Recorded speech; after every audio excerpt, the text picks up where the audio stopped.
കർത്താവ് നമ്മെ എല്ലാവരെയും അനുഗ്രഹിക്കുമാറാകട്ടെ. ഇന്ന് രാത്രിയിലെ നമ്മുടെ സവിശേഷമായ ചിന്തയ്ക്കായി റോമാലേഖനത്തിലേക്ക് നമ്മുടെ ശ്രദ്ധയെ തിരിക്കാം. റോമാലേഖനം 11-ാം അധ്യായം അതിൻ്റെ 5-ാമത്തെ വാക്യം നമുക്ക് വായിക്കാം.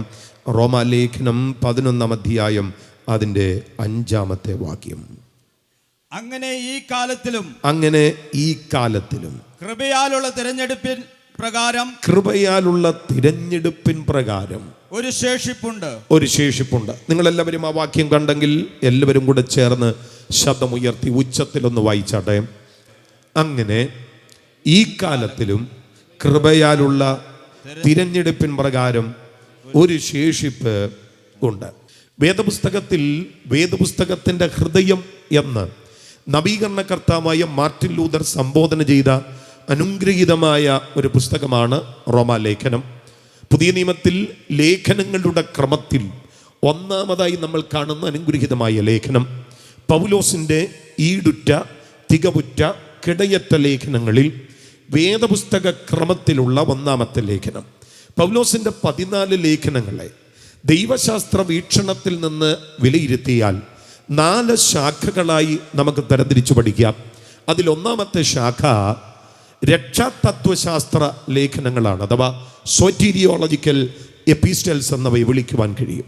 രക്ഷാതത്വശാസ്ത്ര ലേഖനങ്ങൾ എന്ന് പറയുമ്പോൾ രക്ഷയുടെ ആവശ്യകത, രക്ഷിക്കപ്പെട്ടവൻ്റെ പദവി, രക്ഷിക്കപ്പെട്ടവൻ്റെ ഭാവി, രക്ഷിക്കപ്പെട്ടവൻ്റെ സ്ഥാനം ഇത്യാദി കാര്യങ്ങൾ ഈ ലേഖനങ്ങൾ സവിസ്തരം നമ്മോട് പറയുകയാണ്. ഇതിനനന്തരം കാണുന്ന ലേഖനങ്ങൾ ക്രിസ്തു കേന്ദ്രീകൃത ലേഖനങ്ങളാണ്, ക്രിസ്തുശാസ്ത്ര ലേഖനങ്ങളാണ്. എന്ന് പറയുമ്പോൾ യേശുക്രിസ്തുവിൻ്റെ ജഡധാരണം, താഴ്ചയുടെ മർമ്മം, യേശുവിൻ്റെ ഉയർപ്പ്, യേശുവിൻ്റെ മഹിമയുടെ വലഭാഗയുള്ള മഹത്വത്തിലെ സ്ഥാനം ഇത്യാദി കാര്യങ്ങൾ ഈ ലേഖനങ്ങൾ പറയുന്നു. എഫേസ്യ ലേഖനം, ഫിലിപ്പിയ ലേഖനം, കൊലോസ്യ ലേഖനം. അനന്തര ലേഖനങ്ങൾ തെസ്സലോനിക്ക ലേഖനങ്ങളാണ്. അവ ഈ അന്ത്യകാല ശാസ്ത്ര ലേഖനങ്ങൾ എന്നാണ് പൊതുവിൽ വിളിക്കുന്നത്. അന്ത്യകാല ശാസ്ത്ര ലേഖനങ്ങൾ എന്ന് അവയെ വിളിക്കുവാനുള്ള കാരണം എന്ത് എന്ന ദൈവവചനത്തെ നമ്മൾ പരിശോധിച്ചാൽ അതിൻ്റെ കാരണങ്ങൾ വളരെ മഹത്വരമായതാണ്. എന്ന് പറയുമ്പോൾ നമ്മുടെ കർത്താവായ യേശു ക്രിസ്തുവിൻ്റെ മേഘപ്രത്യക്ഷതയുടെ കാര്യകാരണ സഹിതമായ വിവരണങ്ങൾ നടത്തുന്ന ലേഖനങ്ങൾ തെസ്സലോനിക്ക ലേഖനങ്ങളാണ്. എന്ന് പറയുമ്പോൾ കർത്താവതൻ ഗംഭീരനാദത്തോടെ, പ്രധാന ദൂതൻ്റെ ശബ്ദത്തോടെ, ദൈവത്തിൻ്റെ കാഹളത്തോടുകൂടെ സ്വർഗത്തിൽ നിന്ന് ഇറങ്ങി വരുമ്പോൾ ക്രിസ്തുവിൽ മരിച്ചവർ മുൻപേ ഉയർക്കുമെന്ന്, പിന്നെ ജീവനോടെ ശേഷിക്കുന്നവരായ നാം അവരോടൊരുമിച്ച് ആകാശത്തിൽ കർത്താവിനെ എതിരേൽപ്പാൻ മേഘങ്ങളിൽ എടുക്കപ്പെടുമെന്ന് കൃത്യമായി എഴുതിയിരിക്കുന്ന ഇതുപോലൊരു വേദഭാഗം വേറെ വചനചരിത്രത്തിൽ നമുക്ക് കാണാൻ കഴിയത്തില്ല. പക്ഷേ 1 കൊരിന്ത്യർ ലേഖനം 15-ാം അധ്യായത്തിൽ അന്ത്യകാഹളനാദത്തിങ്കൽ പെട്ടെന്ന് കണ്ണിമയ്ക്കുന്നിടയിൽ എന്നൊക്കെ പറയുന്നുണ്ടെങ്കിലും വിശദീകരണം നമുക്ക് കാണാൻ കഴിയുന്നില്ല. ഇവിടെയാണ് വിശദീകരണം. അതുകൊണ്ടാണ് ഈ ലേഖനങ്ങളെ അന്ത്യകാല ശാസ്ത്ര ലേഖനങ്ങൾ എന്ന് വിളിക്കുന്നത്. അനന്തര പൗലോസിക ലേഖനങ്ങളെല്ലാം തന്നെ സഭാശാസ്ത്ര ലേഖനങ്ങളാണ്. എന്താണ് സഭ, എന്തല്ല സഭ, ഏതാണ് സഭ, ഏതല്ല സഭ, ആരാണ് സഭയുടെ അധ്യക്ഷൻ, അധ്യക്ഷന്റെ യോഗ്യത എന്താണ്, ഇങ്ങനെ ഒട്ടനവധി കാര്യങ്ങൾ ഈ ലേഖനങ്ങളുടെ അകത്ത് നമുക്ക് കാണാം. അതിൽ റോമാലേഖനത്തിനകത്താണ് നമ്മുടെ ശ്രദ്ധ. രക്ഷാ തത്വശാസ്ത്ര ലേഖനങ്ങൾ, രക്ഷാസംബന്ധമായി എന്തെങ്കിലും വിശദീകരണങ്ങൾ ഒരു നല്ല പഠിതാവിനെ പോലെ ആർക്കെങ്കിലും അറിയണമെങ്കിൽ അതിന് ഒറ്റ മാർഗമേ ഉള്ളൂ, ഈ 4 ലേഖനങ്ങളെ പരിശോധിക്കുക. റോമാലേഖനം, 1, 2 കൊരിന്ത്യ ലേഖനം, ഗലാത്യ ലേഖനം, ഇവയെ പരിശോധിക്കുകയല്ലാതെ വേറൊരു നിവർത്തിയില്ല. അതിൽ റോമാലേഖനത്തിലേക്ക് ഞാൻ വരാൻ പോവുകയാണ്. 3 അതിപ്രധാനപ്പെട്ട വിഷയങ്ങളാണ് റോമാലേഖനത്തിനകത്ത് നമുക്ക് ക്രമമായി ദർശിക്കാൻ കഴിയുന്നത്. അതിൽ ഒന്നാമത്തെ വിഷയം നീതീകരണമാണ്. 1 മുതൽ 5 വരെയുള്ള അധ്യായങ്ങളാണ് നീതീകരണം പറയുന്നത്. അടുത്ത വിഷയം വിശുദ്ധീകരണമാണ്. 6ഉം 7ഉം അധ്യായങ്ങളാണ് വിശുദ്ധീകരണം പറയുന്നത്. ഇനിയും 8 മുതൽ 16 വരെയുള്ള അധ്യായങ്ങൾ തേജസ്കരണമാണ് പറയുന്നത്. ഇതിനെയും ചാപ്റ്റർ ബൈ ചാപ്റ്ററായി റോമാലേഖനത്തെ നമ്മൾ വിശദീകരിച്ചു വന്നു കഴിഞ്ഞാൽ 1-ാം അധ്യായം ജാതീയ മണ്ഡലത്തിൻ്റെ മേൽ വെളിപ്പെടുന്ന ദൈവിക ന്യായവിധിയുടെ അവതരണമാണ്. 2-ാം അധ്യായം ഇസ്രയേലിൻ്റെ മേൽ വെളിപ്പെടുന്ന ദൈവിക ന്യായവിധിയുടെ വിളംബരമാണ്. എന്നാൽ 3-ാം അധ്യായത്തിലേക്ക് വരുമ്പോൾ ജാതികളും ഇസ്രയേലും ഒരുപോലെ ന്യായവിധിയുടെ കീഴിലാണെങ്കിലും 3-ാം അധ്യായം പറയുകയാണ് യേശുക്രിസ്തുവിൻ്റെ പ്രായശ്ചിത്ത മരണത്താലും യേശുക്രിസ്തുവിൻ്റെ പ്രായശ്ചിത്ത മരണത്തിൽ മനുഷ്യന് വേണ്ടി ഒഴുക്കപ്പെട്ട പ്രായശ്ചിത്ത രക്തത്താലും ക്രിസ്തുയേശുവിലെ വിശ്വാസത്താൽ ദൈവത്തിൻ്റെ നീതി വിശ്വസിക്കുന്നവർക്ക് വേണ്ടി സൗജന്യമായി വെളിപ്പെടുന്നു. അതിനുവേണ്ടി ദൈവം അവനെ പരസ്യമായി നിർത്തിയിരിക്കുകയാണ് എന്ന് പറഞ്ഞാൽ വേദപുസ്തകത്തിൻ്റെ രക്ഷാസംബന്ധമായ വിശദീകരണത്തിൻ്റെ കാതലായ വിഷയങ്ങൾ നമ്മൾ അവിടെ കാണുകയാണ്. അതങ്ങോട്ട് കഴിഞ്ഞിട്ട് 4-ാം അധ്യായത്തിലേക്ക് വരുമ്പോൾ വിശ്വാസത്താൽ സംഭവിക്കുന്ന നീതീകരണത്തിൻ്റെ 2 സാക്ഷികളാണ്. പഴയ നിയമത്തിൽ നിന്നാണ് എടുത്തു പറഞ്ഞിരിക്കുന്നത്. ഒരാൾ അബ്രഹാം, മറ്റൊരാൾ ദാവീദ്. വിശദീകരിക്കുന്നില്ല. 5-ാം അധ്യായം വിശ്വാസത്താൽ സംഭവിക്കുന്ന നീതീകരണത്തിൻ്റെ 9 വിധ അനുഗ്രഹങ്ങളാണ്. വിശ്വാസത്താൽ നീതീകരിക്കപ്പെട്ടിട്ട് നമുക്ക് നമ്മുടെ ദൈവത്തോട് സമാധാനമുണ്ട്, നാം നിൽക്കുന്ന ഈ കൃപയിലേക്ക് നമുക്ക് പ്രവേശനം കിട്ടി എന്നങ്ങോട്ട് തുടങ്ങി തേജസ്സിൻ്റെ പ്രത്യാശയിൽ നമ്മൾ പ്രശംസിക്കുന്നു, കഷ്ടങ്ങളിലും നമ്മൾ പ്രശംസിക്കുന്നു എന്നങ്ങോട്ട് തുടങ്ങി റോമാലേഖനത്തിൽ ഈ 9 വിധ അനുഗ്രഹങ്ങളെ അക്കമിട്ട് നിരത്തി പറഞ്ഞിരിക്കുകയാണ്. അവിടെ 1-ാമത്തെ ഭാഗത്തിന് തിരശ്ശീല വീഴുകയാണ്. 2-ാമത്തെ ഭാഗത്തേക്ക് വരുമ്പോൾ വിശുദ്ധീകരണമാണ്. എന്താണ് പുതിയ നിയമത്തിൻ്റെ വിശദീകരണം? കേവല വേഷഭൂഷാദികളുടെ അപ്പുറത്തുള്ള ഒരു വ്യക്തിയുടെ അന്തരാളത്തിൽ നിന്ന് ആ വ്യക്തിയുടെ ജീവിതത്തിൻ്റെ സമസ്ത മേഖലകളിലേക്ക് കത്തിപ്പടരത്തക്ക വിധത്തിൽ, ആ വ്യക്തിയിൽ സമൂലമായ പരിവർത്തനത്തെ കൊണ്ടുവരത്തക്ക വിധത്തിൽ വിശുദ്ധീകരണത്തിൻ്റെ കാതലായ വസ്തുതകളുടെ വ്യക്തമായ വെളിപ്പെടുത്തലുകൾ 6-7 അധ്യായങ്ങളിൽ കിടക്കുകയാണ്. എന്താണത് പറയുന്നത്? പാപസംബന്ധമായി മരിച്ചവരായ നാം ഇനിയും അതിൽ ജീവിക്കുന്നത് എങ്ങനെ? ഇതാണ് ശരിക്കും വിശദീകരണം. പാപം വേണ്ടെന്ന് വെക്കുന്നതല്ല വിശദീകരണം. പാപത്തോട് ഇനിയും അങ്ങോട്ട് അടുക്കുകയല്ലെന്ന് പറയുന്നതല്ല വിശദീകരണം. വിശുദ്ധീകരണത്തെ ശരിയായി വിശദീകരിച്ചാൽ ഇതാണ് പറയുന്നത്: പാപസംബന്ധമായി മരിക്കുകയാണ്. ഇന്ന് രാത്രി മരിച്ച ഒരാൾ ഈ ടേബിളിൽ കിടക്കപ്പെട്ടാൽ അദ്ദേഹത്തിൻ്റെ അടുക്കൽ കോടിക്കണക്കിനല്ല, ഈ ഭൂമിയിൽ എന്ത് വിലയേറിയ വസ്തുക്കൾ കൊണ്ടുവച്ചാലും മരിച്ചു കിടക്കുന്ന മനുഷ്യന് ഈ വസ്തുക്കളോട് യാതൊരു ഭ്രമവും ഉണ്ടാകുകയില്ല. ഇതാണ് ശരിക്കും വിശദീകരണം. എന്ന് പറഞ്ഞു കഴിഞ്ഞാൽ, എന്നെ ഇതുവരെ ഭീഷണിപ്പെടുത്തിയ, എന്നെ പരാജയപ്പെടുത്തിയ, എന്നെ തകർത്തു വല്ലാതാക്കിയ ഏതു പാപവും എൻ്റെ നേരെ നിന്നാലും അതിനോടൊന്നും തോന്നാൻ കഴിയാത്ത വിധത്തിൽ പാപത്തോടുള്ള ബന്ധത്തിൽ ഞാൻ മരിച്ചുപോയി, മരിക്കപ്പെടുന്നു. ഒന്നുകൂടെ പറഞ്ഞാൽ ഡീആക്റ്റീവ് ആകുന്നു. അതാണ് പുതിയ നിയമം പറയുന്ന വിശദീകരണം. ഇതാണ് 6-7 അധ്യായങ്ങൾ പറയുന്നത്. എന്ന് പറയുമ്പോൾ പുതിയ നിയമത്തിലെ ഏറ്റവും ശ്രേഷ്ഠമേറിയ വിശുദ്ധീകരണത്തിൻ്റെ കൃത്യമായ ഒരു വ്യാഖ്യാനം അതാണ് അവിടെ പറയുന്നത്. 8-ാം അധ്യായം തേജസ്കരണ പ്രക്രിയയിൽ പരിശുദ്ധാത്മാവിൻ്റെ പങ്ക് എന്താണെന്നാണ് പറയുന്നത്. എന്ന് പറയുമ്പോൾ പരിശുദ്ധാത്മാവിനെ കൂടാതെ ഒരു തേജസ്കരണം നടക്കുകയില്ല. അതാണ് 8-ാം അധ്യായം അടിവരയിട്ട് പറയുന്നത്. 9-ാം അധ്യായത്തിലേക്ക് വരുമ്പോൾ ദൈവത്തിൻ്റെ നീതിന്യായങ്ങളുടെ സമർത്ഥനമാണ്. കുട്ടികൾ ജനിക്കുക, ഗുണമാകട്ടെ ദോഷമാകട്ടെ, വല്ലതും തിരഞ്ഞെടുക്കുകയോ ചെയ്യുന്നതിന് മുൻപ് പ്രവർത്തികൾ നിമിത്തമല്ല, വിളിച്ചവൻ്റെ ഇഷ്ടം നിമിത്തം സകലതും വരേണ്ടതിന് എന്നങ്ങോട്ട് പറഞ്ഞിട്ട് ദൈവത്തിൻ്റെ നീതിയെ, ന്യായത്തെ ദൈവം സമർത്ഥിക്കുകയാണ്.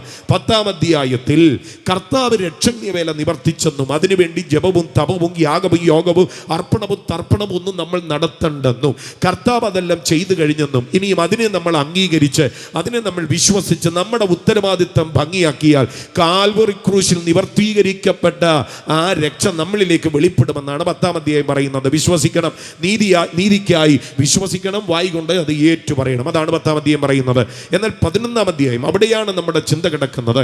11-ാം അധ്യായം പറയുന്നത്, ഇന്ന് ഇസ്രായേലിന്റെ തിരസ്കരണം അന്തിമമല്ല, വിടുവിക്കുന്നവൻ സിയോനിൽ നിന്ന് വരും, അവൻ യാക്കോബിൽ നിന്ന് അഭക്തിയെ മാറ്റും, അങ്ങനെ ഇസ്രായേൽ മുഴുവൻ വിടുവിക്കപ്പെടുമെന്ന് പറയുന്ന ഇസ്രായേലിനെ സംബന്ധമായി കാര്യമാത്ര പ്രസക്തമായ ഒരു ഭാഗം. അതാണ് 11-ാം അധ്യായത്തിന്റെ വിശദീകരണം. 1-ാം വാക്യം മുതൽ താഴേക്ക് നമ്മൾ വായിച്ച് പഠിച്ചു വരുമ്പോൾ ഈ വിഷയത്തെ വളരെ കാര്യമായി അപഗ്രഥിച്ചിട്ടുണ്ട്. അതിൽ 11-ാമത്തെ വാക്യത്തിലാണ്, 5-ാമത്തെ വാക്യത്തിലാണ് നമ്മുടെ ശ്രദ്ധ നമ്മൾ കേന്ദ്രീകരിച്ചിട്ടുള്ളത്. അവിടെ അങ്ങനെ ഈ കാലത്തിലും കൃപയാലുള്ള തെരഞ്ഞെടുപ്പിന് പ്രകാരം ഒരു ശേഷിപ്പുണ്ട്. ഇതുവരെ പറഞ്ഞത് മുഴുവൻ ആമുഖമാണ്. ഇനി ഞാൻ ഈ വാക്യത്തിൻ്റെ വിശദീകരണത്തിലേക്ക് വരാൻ പോകുകയാണ്. വളരെ ശ്രദ്ധിക്കണം.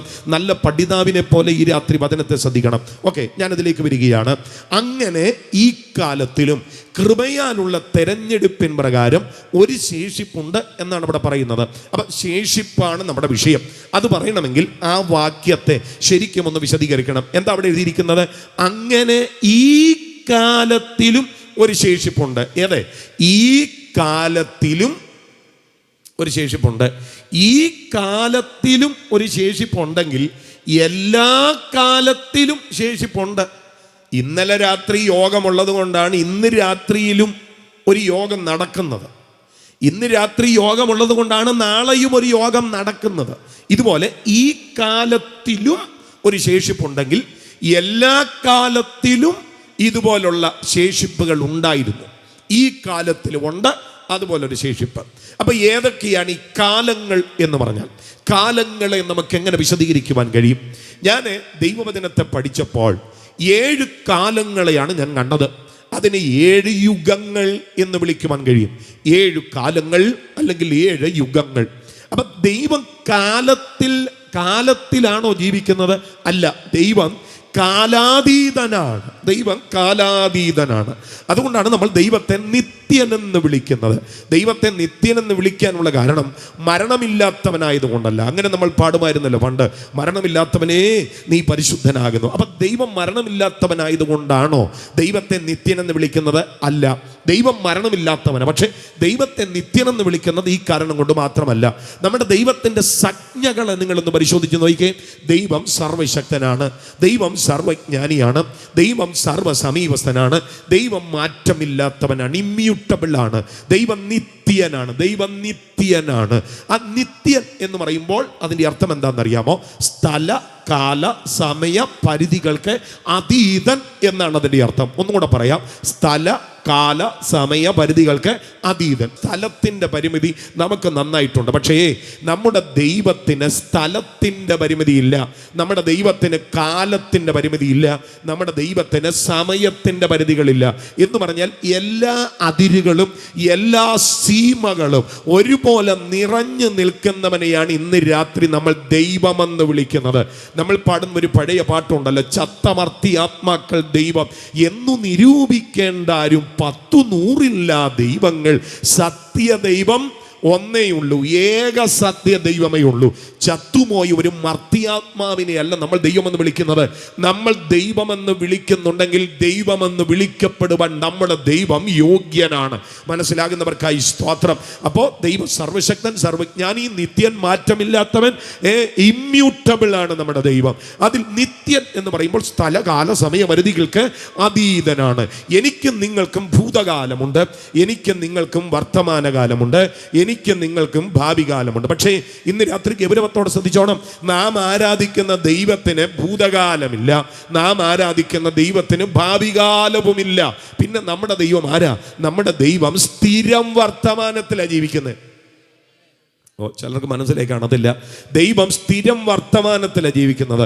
ദൈവം സ്ഥിരം വർത്തമാന കാലഘട്ടത്തിൽ ജീവിക്കുന്നെന്ന് പറഞ്ഞാൽ തെളിവ് ഞാൻ പറയാം. അടുത്ത 10 മിനിറ്റിനകത്ത് ഈ പ്രസംഗത്തിൻ്റെ ഗതി എങ്ങോട്ട് മാറുമെന്ന് പ്രസംഗിക്കുന്ന എനിക്കോ കേൾക്കുന്ന നിങ്ങൾക്കോ ഇന്ന് രാത്രി പറയാൻ കഴിയത്തില്ല. അടുത്ത 10 മിനിറ്റിനകത്ത് ഇവിടെ എന്ത് സംഭവിക്കുമെന്ന് ഇരിക്കുന്ന നിങ്ങൾക്കോ നിൽക്കുന്ന എനിക്കോ പറയാൻ കഴിയത്തില്ല. അടുത്ത 1 മണിക്കൂറിന് ശേഷം നിങ്ങളുടെ ജീവിതത്തിലോ എൻ്റെ ജീവിതത്തിലോ എന്ത് സംഭവിക്കുമെന്ന് നിശ്ചയമായിട്ട് പറയാൻ നമുക്കാർക്കും കഴിയത്തില്ല. നമ്മൾ പറയുന്ന പദങ്ങളൊക്കെ അങ്ങനെയല്ലേ? ദൈവം അനുവദിച്ചാൽ, ദൈവം അനുവദിക്കണം, ദൈവം അനുവദിച്ചാൽ മാത്രമേ നമുക്ക് എന്തെങ്കിലും ഒന്ന് ചെയ്യാൻ കഴിയത്തുള്ളൂ. ദൈവം അനുവദിക്കാത്തിടത്തോളം കാലം നമുക്കൊന്നും ചെയ്യാൻ കഴിയത്തില്ല. മനസ്സിലാകുന്നുണ്ടോ? എന്ന് പറഞ്ഞാൽ നമ്മൾ ആരും നാളുകളെക്കുറിച്ച് കൃത്യമായ പ്ലാനിങ്ങുകൾ നടത്താൻ പ്രാപ്തരല്ല. കാരണം ആയുസ് അങ്ങനെ ഒരൊറ്റ ശ്വാസത്തിലാണ് നിർത്തിയിരിക്കുന്നത്. സ്തോത്രം. മനുഷ്യൻ്റെ ആയുസിനെ ദൈവം ഒരു ശ്വാസത്തിൽ നിർത്തിയിരിക്കുകയാണ്. അകത്തേക്ക് വലിച്ച ശ്വാസം പുറത്തേക്ക് വിടാൻ കഴിയാതെ മനുഷ്യൻ നിന്നുപോയാൽ അതോടുകൂടെ തീരുകയാണ് മനുഷ്യൻ. എത്ര ക്ഷണീകനാണ് മനുഷ്യൻ, ആർക്കും പറയാൻ കഴിയത്തില്ല. പിന്നെ എന്താ ഇത്രയും കാലം ജീവിച്ചതെന്ന് ചോദിച്ചാൽ മസിൽ പവർ കൊണ്ടും മണി പവർ കൊണ്ടും മാൻ പവർ കൊണ്ടും ജീവിച്ചതല്ല. പിന്നെ എങ്ങനെയാ ജീവിച്ചത്? കർത്താവിന് നമ്മോട് തോന്നിയ എന്തോ ഒരു കരുണ. അങ്ങനെയല്ലേ നമ്മൾ പാടുന്നത്? ഒരിക്കലേവരും മരിക്കും നിർണയം, ഒരുങ്ങെല്ലാവരും മരിപ്പാൻ വയസ്സൻ ശിശുവും ദരിദ്രൻ ധനികനും മരിക്കുന്നില്ലയോ ലോകെ, പുരമേലുദിക്കും പുല്ലിന് സമം നരന്റെ ജീവിതം ഉലകിൽ. അപ്പം ഒരിക്കൽ എല്ലാവരും മരിക്കും. വയസ്സൻ മരിക്കുന്നു, ശിശു മരിക്കുന്നു. ലക്ഷം വീട്ടിൽ പാർക്കുന്നവൻ ലക്ഷപ്രഭുവും, കൊട്ടാരത്തിൽ പാർക്കുന്നവനും കുടിലിൽ പാർക്കുന്നവനും, ശിശുവും വൃദ്ധനും ധനികനും ദരിദ്രനും ഒരുപോലെ മരിക്കുകയാണ്. പണ്ഡിത പാമര ഭേദമന്യേ, പണക്കാർ പാവങ്ങൾ ഭേദമന്യേ, പട്ടിണിയായാലും സമൃദ്ധിയിലും പല പല സമയത്തായി മരണം കടന്നു വരികയാണ്. ഇതാണ് മനുഷ്യന്റെ ജീവിതത്തിന്റെ ആ ഒരു പ്രത്യേക സ്വഭാവം എന്ന് പറയുന്നത്. എപ്പോഴാണെന്ന് ആർക്കും പറയാൻ കഴിയത്തില്ല. രംഗബോധമില്ലാത്ത കോമാളിയെ പോലെ എപ്പോൾ വേണമെങ്കിലും മനുഷ്യന്റെ ജീവിതത്തിലേക്ക് മരണം കടന്നു വരുവാനുള്ള സാധ്യതയുണ്ട്. അതുകൊണ്ട് തന്നെ നാളെ ദൈവം അനുവദിച്ചാലെന്നല്ലാതെ നമുക്കൊന്നും പറയാൻ കഴിയത്തില്ല. കാരണം ഇവിടെ ഒന്നും സുസ്ഥിരമല്ല. പണ്ട് ഒരു കവി പാടിയില്ലേ, കണ്ടു കണ്ടങ്ങിരിക്കും ജനത്തിനെ കണ്ടില്ലെന്നു വരുത്തുന്നതും ഭവാൻ, 2-4 ദിനം കൊണ്ടൊരുത്തനെ തണ്ടിലേറ്റി നടത്തുന്നതും ഭവാൻ, മാളിക മുകളേറിയ മന്നന്റെ തോളിൽ മാറാപ്പ് കയറ്റുന്നതും ഭവാൻ, കണ്ടാലൊട്ടറിയുന്നു ചിലരിത് കണ്ടാലും ചിരിയാ ചിലർക്കേതുമേ, കണ്ടതൊന്നുമേ സത്യമല്ലെന്നത് മുൻപേ കണ്ടങ്ങറിയുന്നു ചിലരിത്, മനജാതിയിൽ തന്നെ പലവിധം. ഇങ്ങനെ അങ്ങോട്ട് കിടക്കുകയാണ് കവിതയുടെ വിശദീകരണങ്ങൾ. അതങ്ങനെ കിടക്കുകയാണ്. അതിനകത്തൊരു സത്യമുണ്ട്, ഇപ്പൊ കാണുന്നത് നാളെ കാണുന്നില്ല. കണ്ടു കണ്ടങ്ങിരിക്കും ജനത്തിനെ കണ്ടില്ലെന്ന് വരുത്തുന്നതും ഭവാൻ. എന്താണെന്ന് ആർക്കും പറയാൻ കഴിയത്തില്ല. ഇങ്ങനെ മാറി മാറി പോകുക. പക്ഷേ നമ്മുടെ ദൈവം അങ്ങനെയല്ല കേട്ടോ. ബൈബിൾ അതുകൊണ്ട് യെശയ്യാവിന്റെ പുസ്തകത്തിൽ അതുകൊണ്ടാണ് പറയുന്നത്, പൂർവകാലത്ത് തന്നെ മേലാൽ സംഭവിപ്പാനുള്ളത് അവൻ നിങ്ങൾക്ക് അറിയിച്ചു തരും. ഇതാ നമ്മുടെ ദൈവത്തിന്റെ പ്രത്യേകത. സംഭവിക്കാനും സംഭവിക്കാതിരിക്കാനും സാധ്യതയുണ്ട്. ഇങ്ങനെയല്ല ദൈവം പറയുന്നത്, സംഭവിക്കുമെന്നാ പറയുന്നത്. പ്രവാചകന്മാർ മുഖാന്തരം അരുളി ചെയ്തതിന് നിവർത്തി ഉണ്ടാകാൻ ഇതൊക്കെയും സംഭവിച്ചു. അതാ വാക്യം കേട്ടോ. എന്താ? പ്രവാചകന്മാർ മുഖാന്തരം അരുളി ചെയ്തതിന് നിവർത്തി ഉണ്ടാകാൻ ഇതൊക്കെയും സംഭവിച്ചു എന്ന് പറഞ്ഞു കഴിഞ്ഞാൽ ദൈവത്തിന്റെ നിത്യമായ ആലോചനയുടെ പദ്ധതിക്കകത്ത് ഇന്നത് നടക്കുമെന്ന് ദൈവഹൃദയം നിർണയിച്ചിട്ടുണ്ടെങ്കിൽ ദൈവഹൃദയം നിർണയിച്ചത് മുഴുവൻ സംഭവിക്കത്തക്ക വിധത്തിൽ അതിന് അനുകൂലമായ സാഹചര്യം പ്രകൃതിയിൽ നിന്ന് മനുഷ്യനിൽ നിന്ന് സകല സാഹചര്യങ്ങളിൽ നിന്നും അങ്ങ് ഒത്തുവരിക. കാരണം ദൈവത്തിന്റെ വായ അരുളി ചെയ്തതിന് മാറ്റമില്ല. വ്യാജം പറയാൻ നമ്മുടെ ദൈവം മനുഷ്യനല്ല, അനുദപിപ്പാൻ അവൻ മനുഷ്യപുത്രനല്ല. താൻ അരുളി ചെയ്തതിനെ അവൻ നിവർത്തിക്കാതിരിക്കുകയില്ല. തന്റെ സ്വഭാവം അവന് ത്യജിപ്പാൻ കഴിയത്തില്ല. ചാൾസ് ഡാർവിന്റെ പരിണാമ സിദ്ധാന്തത്തിൽ അദ്ദേഹം എഴുതി, അങ്ങനെയായാൽ ഇങ്ങനെയാകാം, ഇങ്ങനെയായാൽ അങ്ങനെയാകാം, അങ്ങനെ ഇങ്ങനെ വന്നാൽ ഇങ്ങനെയൊക്കെ ആകാം. അതൊക്കെയാണ് പുള്ളി എഴുതി വെച്ചത്. പക്ഷേ ബൈബിളും ദൈവവും അങ്ങനെയല്ല പറയുന്നത്. ദൈവം പറഞ്ഞാൽ പറഞ്ഞത് തന്നെയാണ്. ഹല്ലേലൂയ. എനിക്ക് ഈ വലിയൊരു സന്തോഷം ഉണ്ടായി. കാര്യം എന്താണെന്നറിയാം, ഓസ്ട്രേലിയയിൽ ഡാർവിൻ എന്ന് പറയുന്ന സ്ഥലത്ത് ഒരു കൺവെൻഷന് ഞാൻ പ്രസംഗിക്കാൻ ചെന്നപ്പോൾ, സ്തോത്രം, ഡാർവിൻ യൂണിവേഴ്സിറ്റിയുടെ ഹാളിലാണ് കൺവെൻഷൻ എന്ന് എന്നോട് പറഞ്ഞു. ഞാൻ അവിടെ ചെന്ന് വണ്ടിയിൽ ഇറങ്ങി. എന്നോട് പറഞ്ഞു, പാസ്റ്റർ ഇതാണ് ഡാർവിൻ യൂണിവേഴ്സിറ്റി. ഞാൻ പറഞ്ഞു ആഹാ. അപ്പോൾ അവരെന്നോട് പറയുക, ഈ യൂണിവേഴ്സിറ്റി ഏതാണെന്നറിയാമോ? ഞാൻ പറഞ്ഞു അറിയത്തില്ല. അവരെന്നോട് പറയുക, പാസ്റ്ററെ ആരാണോ പരിണാമ സിദ്ധാന്തം ഉണ്ടാക്കിയത് എന്ന് പറഞ്ഞാൽ ദൈവത്തിനെതിരെ ഒരു തിയറി ഉണ്ടാക്കിയത് ആരാണോ അയാളിരുന്ന് തിയറി ഉണ്ടാക്കിയ മനുഷ്യന്റെ പേരിൽ സ്ഥാപിതമായി യൂണിവേഴ്സിറ്റിയുടെ അകത്ത് ഈ ബൈബിളുമായി പോയി നിന്ന് ദൈവവചനം പ്രസംഗിക്കാൻ ദൈവം എനിക്ക് അവസരം നൽകി എന്ന് പറഞ്ഞാൽ ഇതിന്റെ പിന്നിൽ ചലിക്കുന്ന ഒരു ദൈവകരം ഉണ്ടെന്ന് ഇന്ന് രാത്രി തിരിച്ചറിയണം. എന്ന് പറഞ്ഞു കഴിഞ്ഞാൽ മനുഷ്യൻ തന്റെ ബുദ്ധിയുടെ മൂശയിൽ ഇവിടെ രൂപപ്പെടുത്തിയെടുത്ത സകല വിഷയങ്ങളും ദൈവത്തിന്റെ മുൻപാകെ പരാജയപ്പെടുന്നതും ദൈവത്തിന്റെ നിത്യമായ പദ്ധതികൾ ഒന്നൊഴിയാതെ വെളിപ്പെടുന്നതുമാണ് നമുക്ക് കാണാൻ കഴിയുന്നത്. ആ വിഷയത്തിൽ ധൈര്യമുള്ളവരുണ്ടെങ്കിൽ ആത്മാവിൽ ദൈവത്തെ ഒന്ന് സ്തുതിച്ചാട്ടെ. അപ്പം നമ്മുടെ ദൈവം നിത്യനാണ് കേട്ടോ, കാലാതീതനാണ്. പൂർവ്വകാലത്ത് തന്നെ മേലാൽ സംഭവിക്കാനുള്ളത് നമ്മുടെ ദൈവം നമുക്ക് അറിയിച്ചു തരും. അങ്ങനെ ഒരു ദൈവത്തെയാണ് നമ്മൾ ആരാധിക്കുന്നത്. ഹല്ലേലൂയ. മനുഷ്യരാരെങ്കിലും ഉണ്ടാക്കിയ ദൈവത്തെയല്ല നമ്മൾ ആരാധിക്കുന്നത്. ഉണ്ടായി വന്നവനുമായ ഒരു ദൈവത്തെയല്ല നമ്മൾ ആരാധിക്കുന്നത്. ഉണ്ടായിരുന്നവനായ ഒരു ദൈവത്തെയാണ് ഈ രാത്രി നമ്മൾ ആരാധിക്കുന്നത്. ആരെങ്കിലും അവനെ ഉണ്ടാക്കി എവിടെയെങ്കിലും കൊണ്ടുവച്ചതല്ല. എല്ലാവരും ഉണ്ടെന്ന് ഞാനങ്ങ് കരുതുക. നമ്മുടെ ദൈവം ഉണ്ടായിരുന്നവനാണ്. അവൻ സ്വയം സ്ഥിരനാണ് കേട്ടോ. ഹല്ലേലൂയ. അവൻ ഉണ്ടായിരുന്നവനാണ്. ആദിയില്ലാത്ത അന്തമില്ലാത്ത ദൈവം, അതാണ് നമ്മുടെ ദൈവം. ഹല്ലേലൂയ. ഇന്ന് രാത്രി ദൈവത്തെക്കുറിച്ച് എത്ര പറഞ്ഞാലും തീരത്തില്ല. അപ്പം നമ്മുടെ ദൈവം കാലാതീതനാണ്. പക്ഷേ മനുഷ്യന് വേണ്ടി തൻ്റെ പ്രവർത്തികളെ കാലത്തിലേക്ക് ദൈവം കൊണ്ടുവന്നു. അങ്ങനെ മനുഷ്യന് വേണ്ടി തൻ്റെ പ്രവർത്തികളെ കാലപരിധിക്കകത്തേക്ക് കൊണ്ടുവന്ന് ദൈവം കാര്യങ്ങളെ കാലങ്ങളിൽ തീർത്തപ്പോൾ ആ കാലങ്ങളെ നമ്മൾ പഠിച്ച പഠനത്തെ വിളിക്കുന്ന പേരാണ് യുഗങ്ങൾ. അതാണ് നമ്മുടെ വിഷയം, യുഗങ്ങൾ. അത് അങ്ങനെ പഠിച്ച വിഷയമാണ് യുഗങ്ങൾ. ഒന്നാമത്തെ യുഗം നിഷ്പാപ യുഗമാണ്. എവിടെയാണ് നിഷ്പാപ യുഗത്തിന്റെ ആരംഭം? മനുഷ്യന്റെ സൃഷ്ടി മുതൽ അവന്റെ വീഴ്ച വരെ. അടുത്ത യുഗമാണ് നിഷ്കന്മഷ യുഗം അല്ലെങ്കിൽ മനസാക്ഷി യുഗം. മനുഷ്യന്റെ വീഴ്ച മുതൽ അങ്ങ് നോഹയുടെ കാലത്തെ ജലപ്രളയം വരെ തുടരുന്ന യുഗം, അതാണ് മനസാക്ഷി യുഗം. ആ കാലഘട്ടത്തിൽ എഴുതപ്പെട്ട ഒരു പ്രമാണമില്ല. ആമേൻ. എനോശിന്റെ കാലത്ത് യഹോവയുടെ നാമത്തിലുള്ള ആരാധന ആരംഭിച്ചു. ആര് പറഞ്ഞ് ആരാധിക്കാൻ? മനസാക്ഷി പറഞ്ഞ് ആരാധിക്കാൻ. നോഹ ദൈവത്തിന് വേണ്ടി നിന്നു. ആര് പറഞ്ഞു? മനസാക്ഷി പറഞ്ഞു നിൽക്കാൻ. അതാണ് മനസാക്ഷി യുഗം. അടുത്ത യുഗം വാഗ്ദത്ത മാനുഷിക ഭരണയുഗമാണ്. നോഹയുടെ കാലത്തെ ജലപ്രളയത്തിന്റെ അനന്തരം അങ്ങോട്ട് വന്ന യുഗം, മനുഷ്യനെ ഭരിക്കുവാൻ തുടങ്ങിയ യുഗം എന്ന് പറയുമ്പോൾ നിമ്രോദിന്റെ കാലമൊക്കെ നിങ്ങൾക്കറിയത്തില്ലേ? മനുഷ്യനെ ഭരിക്കുന്ന മനുഷ്യന്റെ നേതാക്കന്മാരുണ്ടായ ആ കാലഘട്ടം നിമ്രോദിന്റെ കാലഘട്ടം മാനുഷിക ഭരണയുഗമാണ്. നാലാമത്തെ യുഗം വാഗ്ദത്ത യുഗമാണ്. മെസൊപ്പൊത്താമിയയിൽ ഊരിൽ നിന്ന് അബ്രഹാമിനെ വിളിച്ചപ്പോൾ ആരംഭിക്കപ്പെട്ട യുഗം അതങ്ങ് മിസ്രൈമിലേക്ക് തുടർന്ന് വരിക. അഞ്ചാമത്തെ യുഗം അതാണ് ന്യായപ്രമാണ യുഗം. ഇത് രണ്ട് മലകളുടെ ഇടയിലാണ് സ്ഥിതി ചെയ്തത്. ഒന്നാമത്തെ മല സീനായി മല, രണ്ടാമത്തെ മല കാൽവറി മല. രണ്ട് മലകളുടെ ഇടയിൽ ഈ യുഗം സ്ഥിതി ചെയ്യുകയാണ്. സ്തോത്രം. ഒരു ദീർഘകാലം ഈ യുഗം തുടരുകയാണ്. അത് കഴിഞ്ഞ് ആരംഭിച്ച യുഗം അതാണ് ഈ കാലം എന്ന് റോമാലേഖനം 11:5 പറയുന്ന ഈ കാലം. ഇതിന് മറ്റൊരു പേരുണ്ട്, ഇതാണ് കൃപായുഗം.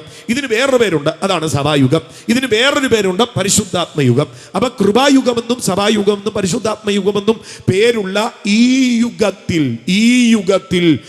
യുഗത്തിലും ഉണ്ട് ഒരു ശേഷിപ്പ്. പ്രിയപ്പെട്ടവരെ, ആ യുഗങ്ങളിലെല്ലാം ഉണ്ടായിരുന്നു ശേഷിപ്പ്. അതേ ക്രമത്തിൽ ഈ യുഗത്തിലും ഉണ്ട് ഒരു ശേഷിപ്പ്. നിങ്ങൾ അതിൻ്റെ ഗൗരവത്തിലേക്ക് വരണം. സ്തോത്രം. അപ്പൊ ഈ കാലത്തിലും കൃപയാലുള്ള തെരഞ്ഞെടുപ്പിന് പ്രകാരം ഒരു ശേഷിപ്പുണ്ട്. അവിടെ നിങ്ങൾ ഈ ശേഷിപ്പ് എന്ന് പറയുമ്പോൾ ഒരു കാര്യം ശ്രദ്ധിച്ചോണം. എല്ലാ പെന്തക്കോസ്തുകാരുമാണോ ശേഷിപ്പ്? അല്ല. പെന്തക്കോസ്തുകാരുടെ ഇടയിൽ തന്നെ ഒരു ശേഷിപ്പ്. അതാണ് അതിൻ്റെ കറക്റ്റ് പ്രമേയം. അവിടെയൊക്കെ നമ്മൾ വരുന്നത് നമ്മുടെ ഇടയിൽ തന്നെ ഒരു ശേഷിപ്പ്. ഇതൊരു കേവല സുവിശേഷ യോഗമല്ല, സെൻട്രൽ കൺവെൻഷനാണ്. സ്തോത്രം. ഇവിടെ വന്നിട്ടുള്ളതിൽ 99% ദൈവമക്കളാണ്.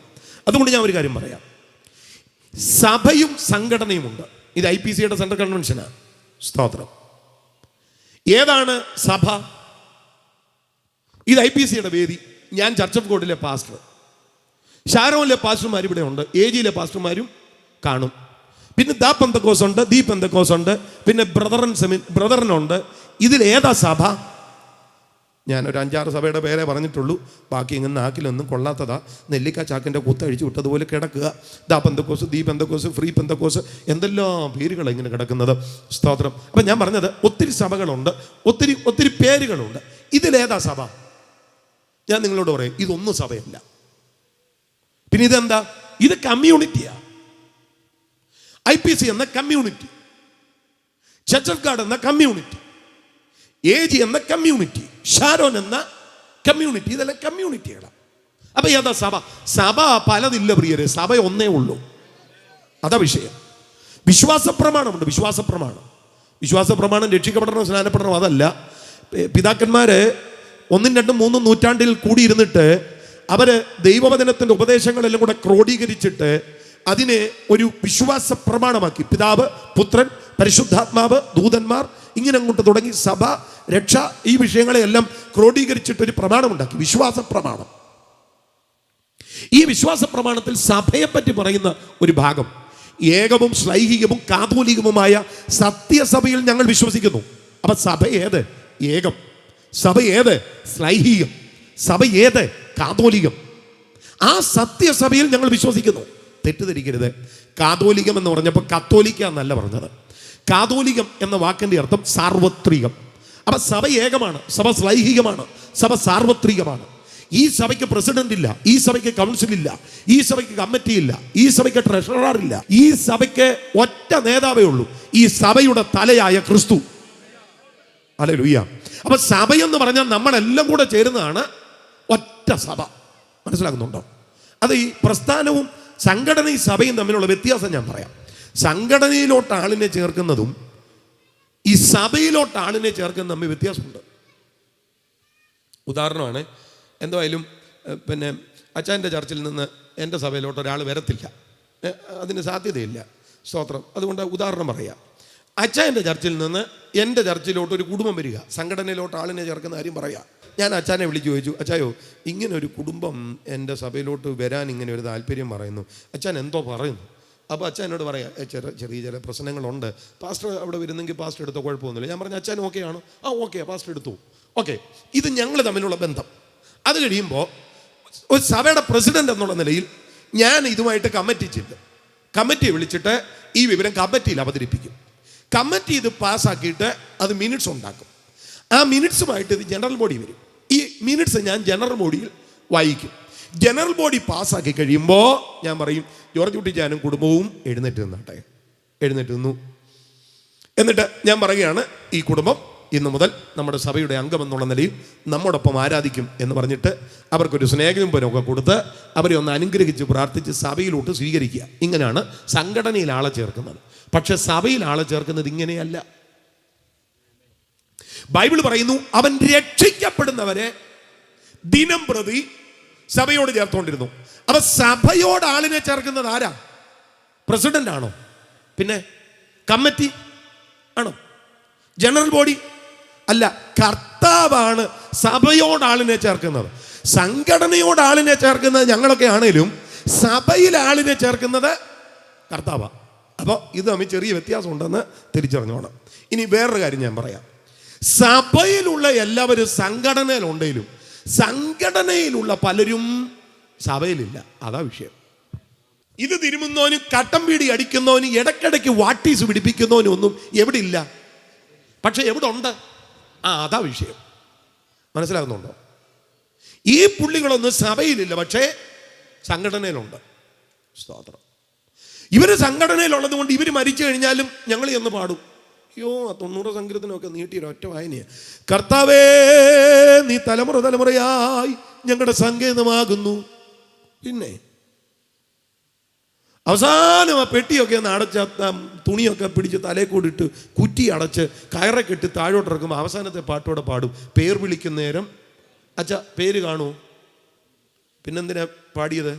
സംഘടനയിലായതുകൊണ്ട് പാടുന്നതാണ്. അപ്പം ഈ പാട്ടൊക്കെ ഞങ്ങൾ പാടിയത് കൊണ്ട് അവിടെ കാണുമെന്നൊന്നും ചിന്തിക്കരുത്. സംഘടനയിലായതുകൊണ്ട് പാടുന്ന ഒരാമേൻ പറ. പിന്നെ സഭയിൽ ആരാ ഉള്ളത്? അത് ശരിക്കും തിരിച്ചറിഞ്ഞോളൂ. സഭയിൽ ആരാ ഉള്ളത്? എഫേസ്യ ലേഖനം 1:1, കൊലോസ്യ ലേഖനം 1:1, ഇങ്ങനെ അങ്ങോട്ട് വാക്യങ്ങളുടെ അകമ്പടികൾ ആമൻ നിരത്തി വെച്ചിട്ട് ഞാൻ പറയാം. സഭയിൽ ഉള്ളവർ വിശുദ്ധരായിരിക്കും, അവർ വിശ്വസ്തരായിരിക്കും. എഫെസോസ് സഭയിലുള്ള വിശുദ്ധന്മാരും വിശ്വാസികളുമായവർക്ക് എഴുതുന്നത്. അപ്പൊ സഭയിലുള്ളവരാരാ? അവർ വിശുദ്ധരായിരിക്കും, അവർ വിശ്വസ്തരായിരിക്കും. സ്തോത്രം. കൊലോസ്യ സഭയിലുള്ള വിശുദ്ധന്മാരും വിശ്വസ്തന്മാരുമായവർക്ക് എഴുതുന്നത്. അപ്പൊ വിശുദ്ധന്മാരും വിശ്വസ്തന്മാരും എവിടെ ഉള്ളൂ? സഭയിലുള്ളൂ. വിശുദ്ധനാണ് എല്ലാത്തിലും വിശുദ്ധനാണ്, വിശ്വസ്തനാണ് എല്ലാത്തിലും വിശ്വസ്തനാണ്. ആ ഒരൊറ്റ രണ്ടു പദം മാത്രം പറഞ്ഞാൽ മതി അവൻ ആരാണെന്ന് തെളിയാൻ. അങ്ങനെ ഉള്ളവരെ ഉള്ളൂ സഭയിൽ. ഒരാമേൻ പറ. അല്ലാത്ത ആരെങ്കിലും ഇവിടെ കാണി ഇരിപ്പുണ്ടെങ്കിൽ ഇറങ്ങിപ്പോകുന്നു വേണ്ട. ഇന്ന് രാത്രി മാനസാന്തരപ്പെട്ടിട്ട് പൊക്കോണം. അപ്പം ഈ കാലത്തിലും ഒരു ശേഷിപ്പുണ്ട്. ആ ശേഷിപ്പ് വിശുദ്ധന്മാരായിരിക്കും, ആ ശേഷിപ്പ് വിശ്വസ്തന്മാരായിരിക്കും. ഇനി ഈ ശേഷിപ്പ് എന്ന് പറഞ്ഞാൽ എന്താ? ശേഷിപ്പ്, റമനന്റ്. ആ പദത്തെ രണ്ടു വിധത്തിൽ വീക്ഷിക്കണം. ഒന്ന് ഭാഷാപരമായി, രണ്ട് തിയോളജിക്കലി. ഇത് രണ്ടും പറയാൻ പോവാ. ഭാഷ, ഡിക്ഷണറി മീനിങ് അതിന് കൊടുത്താൽ അതിന് നമുക്ക് പറയാൻ കഴിയുന്ന വാക്ക് മീനിങ്, ശേഷിപ്പ് എന്നുള്ളതിന് പറയാൻ കഴിയുന്ന മീനിങ്, ആക്രമണത്തിനോ വിഭജനത്തിനോ ക്ഷാമത്തിനോ ശേഷം ഒരു നാട്ടിൽ അവശേഷിക്കുന്ന ഒരു കൊച്ചു കൂട്ടത്തെ വിളിക്കാൻ കഴിയുന്ന പേരാണ് ശേഷിപ്പ്. ഇത് ഭാഷ നൽകുന്ന അർത്ഥമാണ്. ഇനി ബൈബിൾ അതിന് പറയുന്ന അർത്ഥം എന്താ? ദൈവശാസ്ത്ര വീക്ഷണം എന്താ? പറയാം. നീതിമാനായ ദൈവം പാപത്തിനും അഭക്തിക്കും നേരെ ന്യായവിധി നടത്തുമ്പോൾ ദൈവത്തിൻ്റെ ന്യായവിധിയുടെ കോൺകത്തി ഇറങ്ങി വ്യാപരിക്കാതിരിക്കത്തക്ക വിധത്തിൽ ദൈവത്തോട് ചേർന്ന് വിശ്വസ്തയോടെ ഇരിക്കാൻ കഴിയുന്ന ഒരു കൊച്ചുകൂട്ടമുണ്ടെങ്കിൽ അവരെ വിളിക്കാൻ കഴിയുന്ന പേരാണ് റമനന്റ്. ഒറ്റയ്ക്ക് നിൽക്കേണ്ടി വന്നാലും, രക്തമൊഴിക്കേണ്ടി വന്നാലും, പ്രാണൻ കൊടുക്കേണ്ടി വന്നാലും ദൈവത്തോട് ചേർന്ന് വിശ്വസ്തയോടെ നിൽക്കുന്ന ഒരു സമൂഹത്തെ യോഗത്തിൽ പരിശുദ്ധാത്മാവ് വേർതിരിച്ചെടുക്കുവാൻ ആഗ്രഹിക്കുന്നു. അവരായിരിക്കും ഇന്ന് രാത്രിയിൽ ദൈവം പ്രഖ്യാപിക്കുന്ന ഒരു റമനന്റ്. കഴിഞ്ഞ ദിവസം എൻ്റെ ഒരു സ്നേഹിതൻ എന്നെ വിളിച്ചിട്ട് ഒരു സംശയം ചോദിച്ചു. ലേവി ഗോത്രത്തിൽ നല്ലവനെന്ന് വിളിക്കപ്പെട്ട മനുഷ്യൻ ആരാണ്? അപ്പം ഞാൻ അതിൻ്റെ ഉത്തരം കണ്ടെത്തി. അപ്പോസ്തലപ്രവൃത്തി 11-ാം അധ്യായത്തിൽ നിന്ന് ആ റെഫറൻസ് അദ്ദേഹത്തിന് ഞാൻ സെൻഡ് ചെയ്തപ്പോൾ എൻ്റെ മനസ്സിൽ ഇങ്ങനെ വരികയായിരുന്നു. ദൈവം ഒരുത്തനെ നല്ലവനെന്ന് വിളിക്കുക, ബൈബിൾ ഒരുത്തനെ നല്ലവനെന്ന് പേരിടുക, അതിനപ്പുറത്ത് ശ്രേഷ്ഠമേറിയ ഒരു അനുഭവം എന്താ? ദൈവം ഒരുത്തനെ നല്ലവനെന്ന് പേരിടുക. ഇന്ന് രാത്രി ലോകം നല്ലവനെന്ന് പറയുകയല്ല, ദൈവം നല്ലവനെന്ന് പറയട്ടെ. എല്ലാവരും ഉണ്ടെങ്കിൽ കരങ്ങൾ ഉയർത്തി കർത്താവിനെ ഒന്ന് സ്തുതിച്ചാട്ടെ. ആരാ നല്ലവനെന്ന് പറയേണ്ടത്? ദൈവം നല്ലവനെന്ന് പറയണം. അതേ വിധത്തിൽ ഈ രാത്രി ദൈവത്തിന്റെ ഹൃദയം പ്രഖ്യാപിക്കട്ടെ, ഇവൻ വിശ്വസ്തനാണ്, ഈ തലമുറയിൽ അവൻ വിശ്വസ്തനാണ്. അങ്ങനെ ദൈവം വിളിക്കുമെങ്കിൽ നമ്മൾ റമനന്റ്. ഇനി ഇതിന്റെ ഗൗരവം എന്താണെന്ന് കേട്ടോണം. റമനന്റ് എന്ന പദത്തിന്റെ ഗൗരവം. ഹല്ലേലൂയ. ബൈബിൾ പറയുന്നത്, യെശയ്യാവിന്റെ പുസ്തകം 10-ാം അധ്യായത്തിലേക്ക് നമ്മൾ വരുമ്പോൾ അവിടെ എഴുതിയിരിക്കുന്നത്, ഇസ്രായേലേ, നിന്റെ ജനം കടൽക്കരയിലെ മണൽ പോലെ ആയാലും ഒരു ശേഷിപ്പും അത്രേ രക്ഷിക്കപ്പെടും. അപ്പൊ ജനം എങ്ങനെയുണ്ട്? കടൽക്കരയിലെ മണൽ പോലെ. പക്ഷെ രക്ഷിക്കപ്പെടുന്നത് ആരാ? ഒരു ശേഷിപ്പ്. ഓ ജീസസ്, ഇതാണ് അതിന്റെ ഗൗരവം. ജനം ഒത്തിരിയാ, പക്ഷേ ഒരു ശേഷിപ്പെ രക്ഷിക്കപ്പെടും. കടൽക്കരയിലെ മണൽ പോലെ എന്ന് പറയുമ്പോൾ ആ സംഖ്യയുടെ ഗൗരവം നിങ്ങൾ ആലോചിച്ച് നോക്കിയേ. നിങ്ങൾ കടൽക്കരയിൽ പോയിട്ടുണ്ടോ? ഈ ബീച്ചിൽ ചെന്ന് നിങ്ങൾ മണ്ണെണ്ണാൻ ശ്രമിച്ചിട്ടുണ്ടോ? മണ്ണ് എണ്ണാൻ ശ്രമിച്ചിട്ടുണ്ടോ? ഇല്ല, നടക്കുകയില്ല. ഒരു പിടി മണ്ണ് വാരി എണ്ണാൻ നോക്കിയാലും നടക്കുകയില്ല. കർത്താവ് പറയുക, ഒരു പിടി മണ്ണ് പോയാൽ എന്നല്ല, ഇസ്രായേലേ, നിങ്ങൾ കടൽക്കരയിൽ നിറഞ്ഞു കിടക്കുന്ന മണ്ണ് പോലെ ആയിരുന്നാലും, അത്രയും അംഗസംഖ്യ നിങ്ങളിൽ ഉണ്ടായാലും ഒരു ശേഷിപ്പേ മടങ്ങി വരൂ. ജീസസ്. അപ്പോൾ അതിൻ്റെ ഗൗരവം എന്തുമാത്രമാണെന്ന് ഇന്ന് രാത്രി തിരിച്ചറിയണം. ഭയങ്കര കാര്യമായിട്ട് ഇന്ന് രാത്രി ദൂതനെ ശ്രദ്ധിച്ചോണം. അവരെ വിളിച്ചിരിക്കുന്ന പേര് രാജാക്കന്മാരുടെ പുസ്തകത്തിൽ രക്ഷിതഗണമെന്നാണ്. രക്ഷിതഗണം. ഇനി അതിൻ്റെ ആ ഇമ്പോർട്ടൻസ് നിങ്ങൾ ശ്രദ്ധിക്കാൻ ഞാൻ ഒരു കാര്യം പറയുക. ഉൽപ്പത്തി മുതൽ വെളിപ്പാട് വരെയുള്ള വേദപുസ്തകങ്ങൾ, ആ പുസ്തകങ്ങളെ നിങ്ങൾ ഇങ്ങോട്ട് പരിശോധിച്ചു വന്നു. ഈ പഴയ നിയമത്തെയും പുതിയ നിയമത്തെ ഏതൊക്കെ നിലകളിൽ നമുക്ക് ഡിവൈഡ് ചെയ്യാം?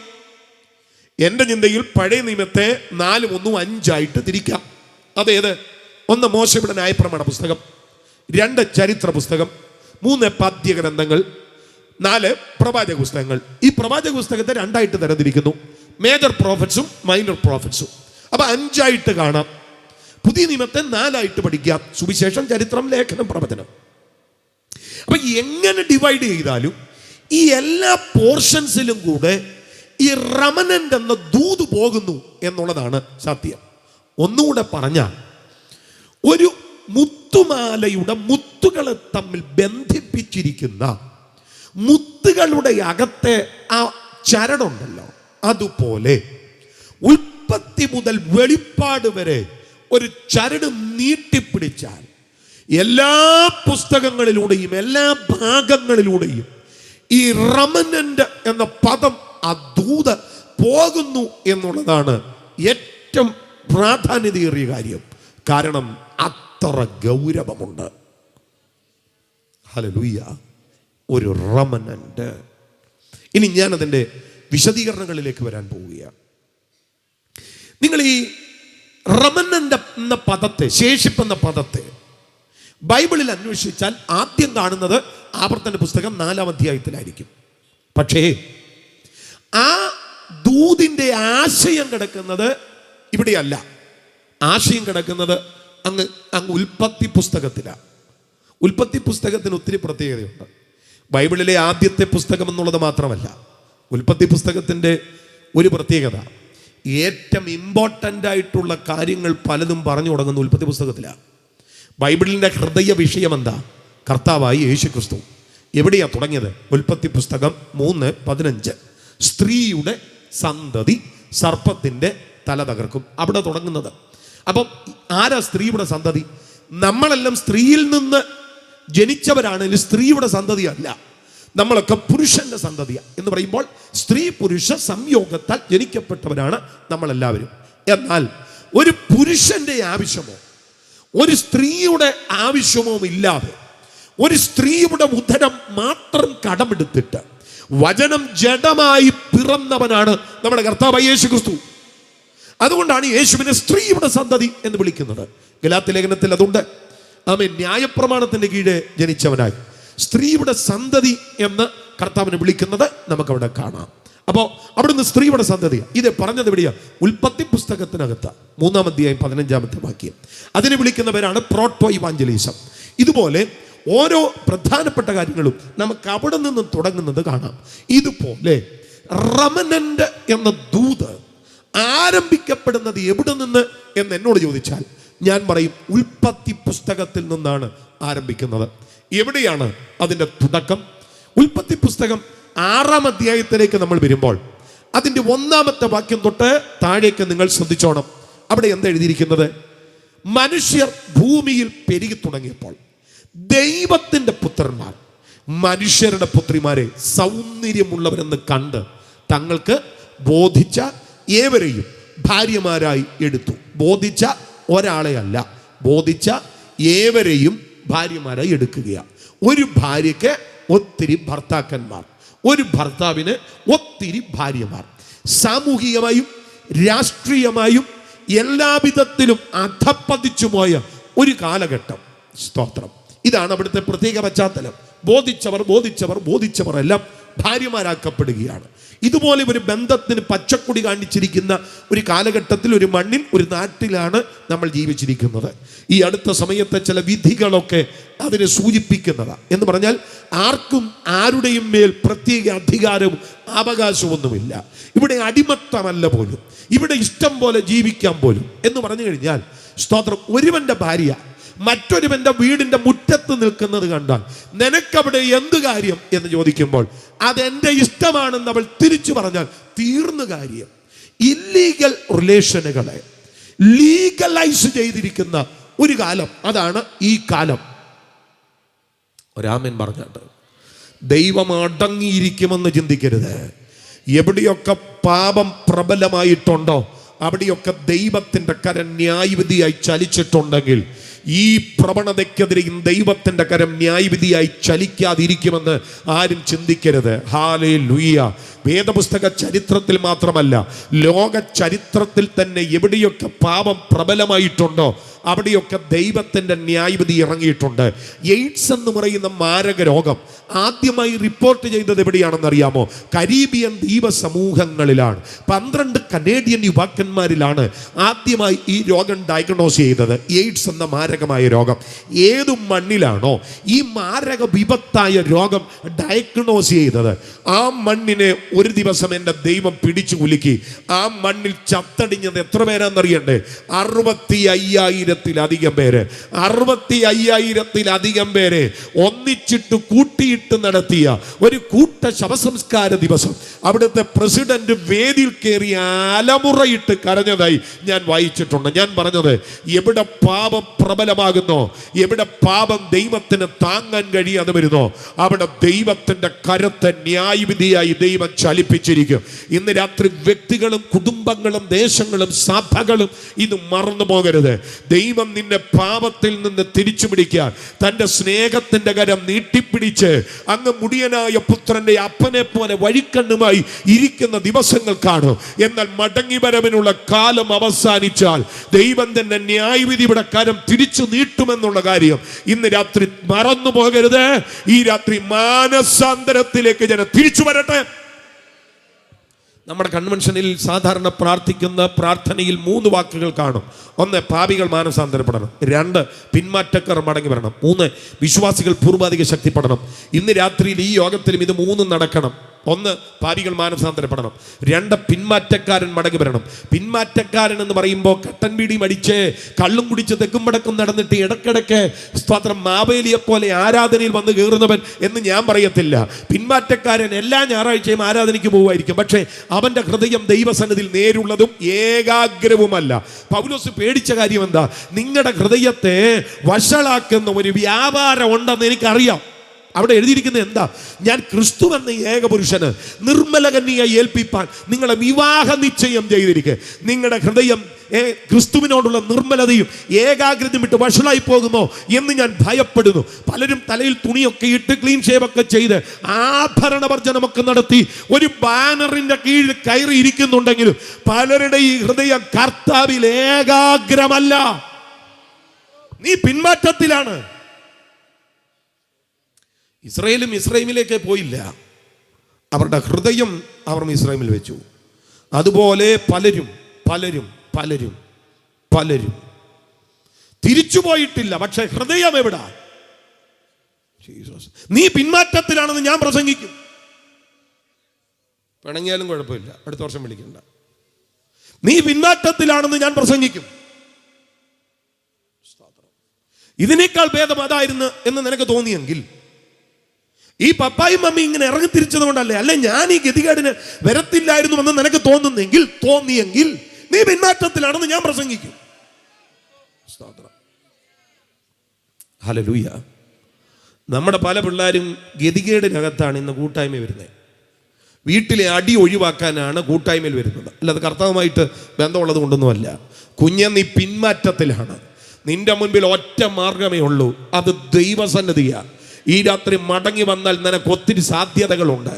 അല്ലെങ്കിൽ ഒട്ടനവധി ചരിത്രം പോലെ നിന്റെ ചരിത്രവും ഒരു ശോചനീയ അവസ്ഥയിലേക്ക് എത്തപ്പെടാനുള്ള സാധ്യതയുണ്ട്.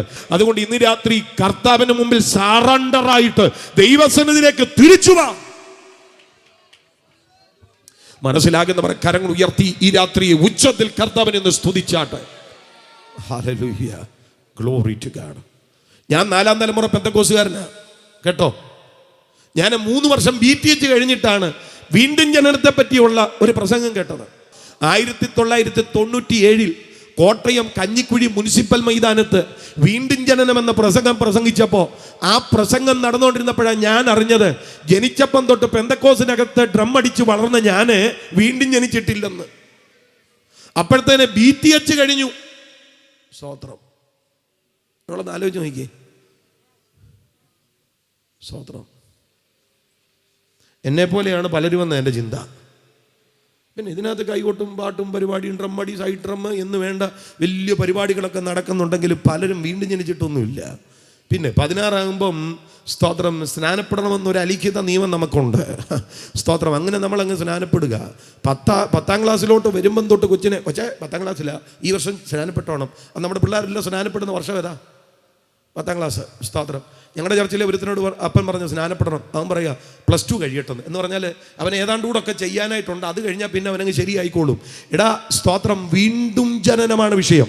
ഇത് അനുഭവസ്ഥനായതുകൊണ്ടാണ് ഞാൻ പറയുന്നത്. പലരും ഗതികേടിനകത്ത് അങ്ങ് ആരാധിച്ചു പോകുന്നോ. ഇന്ന് രാത്രി ദൈവവുമായിട്ട് നിനക്ക് ബന്ധമുണ്ടാകണമെങ്കിൽ, ദൈവരാജ്യത്തിൽ നിനക്ക് പ്രവേശിക്കണമെങ്കിൽ കുഞ്ഞേ, വീണ്ടും ജനനമല്ലാതെ വേറൊരു മാർഗമില്ലെന്ന് തിരിച്ചറിയണം. ബോധിച്ചവർ ഭാര്യമാരായി. അവിടെ ദൈവഹൃദയത്തെ നിങ്ങൾ ശ്രദ്ധിച്ചോണം. 3 കാര്യങ്ങൾ ദൈവഹൃദയം പറയുന്നു. 1, മനുഷ്യനെ ഉണ്ടാക്കിയത് കൊണ്ട് എൻ്റെ ഹൃദയം അനുതപിക്കുന്നു. 2, അവൻ ജഡമാണ്, അവനിൽ എൻ്റെ ഈ ആത്മാവ് സദാകാലവും വാദിച്ചുകൊണ്ടിരിക്കുകയല്ല. 3, അവൻ്റെ ഹൃദയത്തിൻ്റെ നിരൂപണം എല്ലായ്പ്പോഴും ദോഷം. സ്തോത്രം. അപ്പൊ അവൻ്റെ പാപം, ദൈവഹൃദയത്തിന്റെ ചിന്ത. എന്നാൽ ഈ ഒരു പശ്ചാത്തലത്തിൽ 8-ാമത്തെ വാക്യത്തിലേക്ക് വന്നപ്പോൾ അവിടെ എഴുതിയിരിക്കുക, ആ കാലത്ത് നോഹയ്ക്ക് യഹോവയുടെ കൃപ ലഭിച്ചു. ഏത് കാലത്ത്? ആ കാലത്ത്. ഏത് കാലം? സാമൂഹിക സാഹചര്യം, ആത്മീക സാഹചര്യം, ഇതിനെ രണ്ടിനെയും വിലയിരുത്തിയിട്ട് വേണം ആ കാലം ചിന്തിക്കാൻ. ഏതാണ് ആ കാലം? ബോധിച്ചവരെ ഭാര്യമാരാക്കിയ ആ കാലം. ആ കാലത്ത് ദൈവഹൃദയം അനുദപിച്ച ആ കാലം, ഇവനിൽ വാദിച്ചു കൊണ്ടിരുന്നിട്ട് കാര്യമില്ല എന്ന് ദൈവം പറഞ്ഞ ആ കാലം, ഇവന്റെ നിരൂപണം ദോഷമുള്ളതാണെന്ന് ദൈവം പറഞ്ഞ ആ കാലം. സ്തോത്രം, ഹല്ലേലൂയ. ആ കാലഘട്ടത്തിൽ നോഹയ്ക്ക് യഹോവയുടെ കൃപ ലഭിച്ചു. എങ്ങനെ കിട്ടി? നോഹയുടെ അപ്പച്ചന്റെ പൊളിറ്റിക്കൽ മൂവ്മെന്റും നോഹയുടെ പിൻരാഷ്ട്രീയ കളികളുമല്ല അവിടെ നോഹ ദൈവത്തിന്റെ കൃപ പ്രാപിപ്പാൻ പ്രാപ്തീകരിക്കപ്പെട്ടത്. നോഹയുടെ ജീവിതമാണ് അവിടെ എഴുതിയിട്ടുണ്ട്. ആ തലമുറയിൽ നോഹ നീതിമാനായിരുന്നു. ഇന്ന് രാത്രി ഞാൻ പറയാം, ഒറ്റയ്ക്ക് നിൽക്കേണ്ടി വന്നാലും രക്തം ഒഴിക്കേണ്ടി വന്നാലും നീതിമാനായി ഈ തലമുറയിൽ നിൽക്കാൻ നിനക്ക് കഴിയുമെങ്കിൽ നിനക്ക് വേണ്ടി ദൈവത്തിന്റെ ഒരു പകർച്ച നിന്റെ പിന്നിൽ അവശേഷിക്കുന്നുണ്ടായിരിക്കും. അതുകൊണ്ട് എബ്രായ ലേഖനം പറയുന്ന, പാപത്തോട് എതിർത്ത് നിൽക്കുന്നതിൽ നിങ്ങൾ പ്രാണത്യാഗത്തോളം പോരാടിയിട്ടില്ലല്ലോ. പാപത്തോട് എതിർത്ത് നിൽക്കുന്നതിൽ നിങ്ങൾ രക്തം ഒഴുക്കുന്നത് വരെ അങ്ങനെ ഓശാന ബൈബിളിൽ പറയുന്നത്, രക്തം ഒഴുക്കുന്നത് വരെ നിങ്ങൾ പോരാടിയിട്ടില്ലല്ലോ. ഇന്ന് രാത്രി എന്നോടൊപ്പം വരണം പ്രിയപ്പെട്ടവരെ.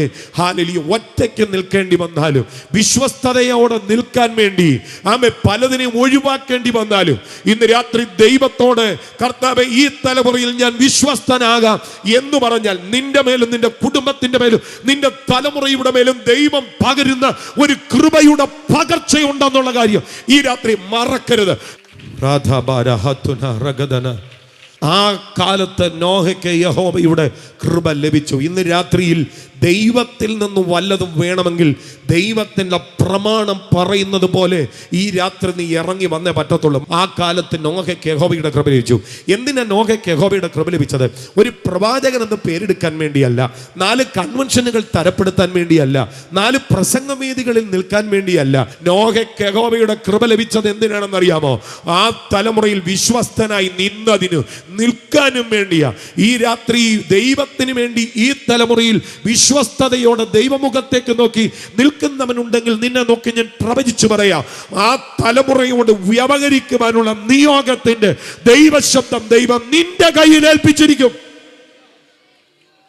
ദൈവത്തിന്റെ പക്ഷത്ത് നിന്ന് ദൈവത്തിന് വേണ്ടി പ്രസംഗിക്കുന്നവരെ കർത്താവിന് വേണം. ജനത്തെ കൈയടിപ്പിക്കാൻ പ്രസംഗിക്കുന്നത് വളരെ എളുപ്പമുള്ള കാര്യമാണ്. രോഗസൗഖ്യവും അനുഗ്രഹവും സമൃദ്ധിയുടെ സുവിശേഷവും 4 ആവർത്തിച്ച് പ്രസംഗിച്ചാൽ സദസ്സ് നിന്ന് കൈയടിക്കും. അതെനിക്ക് നല്ല ബോധ്യമുള്ള കാര്യമാണ്. എന്നാൽ ഇന്ന് രാത്രി ഒരൊറ്റ കയ്യടിയും ഈ സദസ്സിനകത്തൊന്നും ഉണ്ടായില്ലെങ്കിലും ജനത്തെ സന്തോഷിപ്പിക്കുവാൻ വേണ്ടിയുള്ള പ്രസംഗത്തിന് ഈ രാത്രിയിൽ ഞാനില്ല.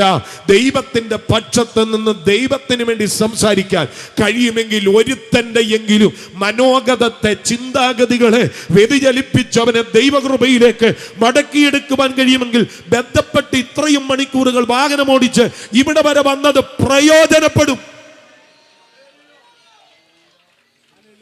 Glory to God.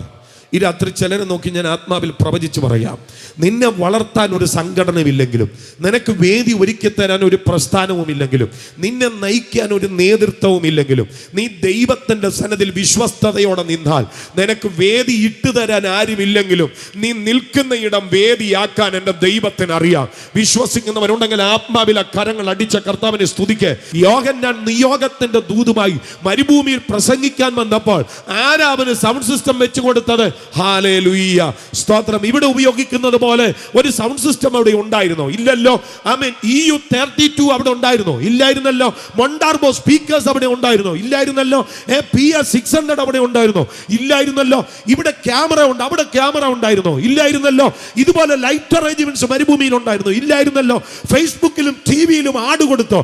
ഇല്ലല്ലോ. പക്ഷെ ജനം വന്നു. ഈ രാത്രി ഞാൻ പറയാം, നിയോഗമുള്ളവൻ നിയോഗത്തിന്റെ ദൂത് മനുഷ്യരുടെ മുഖത്ത് നോക്കി പറയാതെ ദൈവത്തിന് വേണ്ടി പ്രസംഗിച്ചാൽ നിന്റെ ദൂത് കേൾക്കാൻ ആള് വരും. അത് നിന്റെ ആവശ്യമല്ല, അത് ദൈവത്തിന്റെ ആവശ്യമാണ്.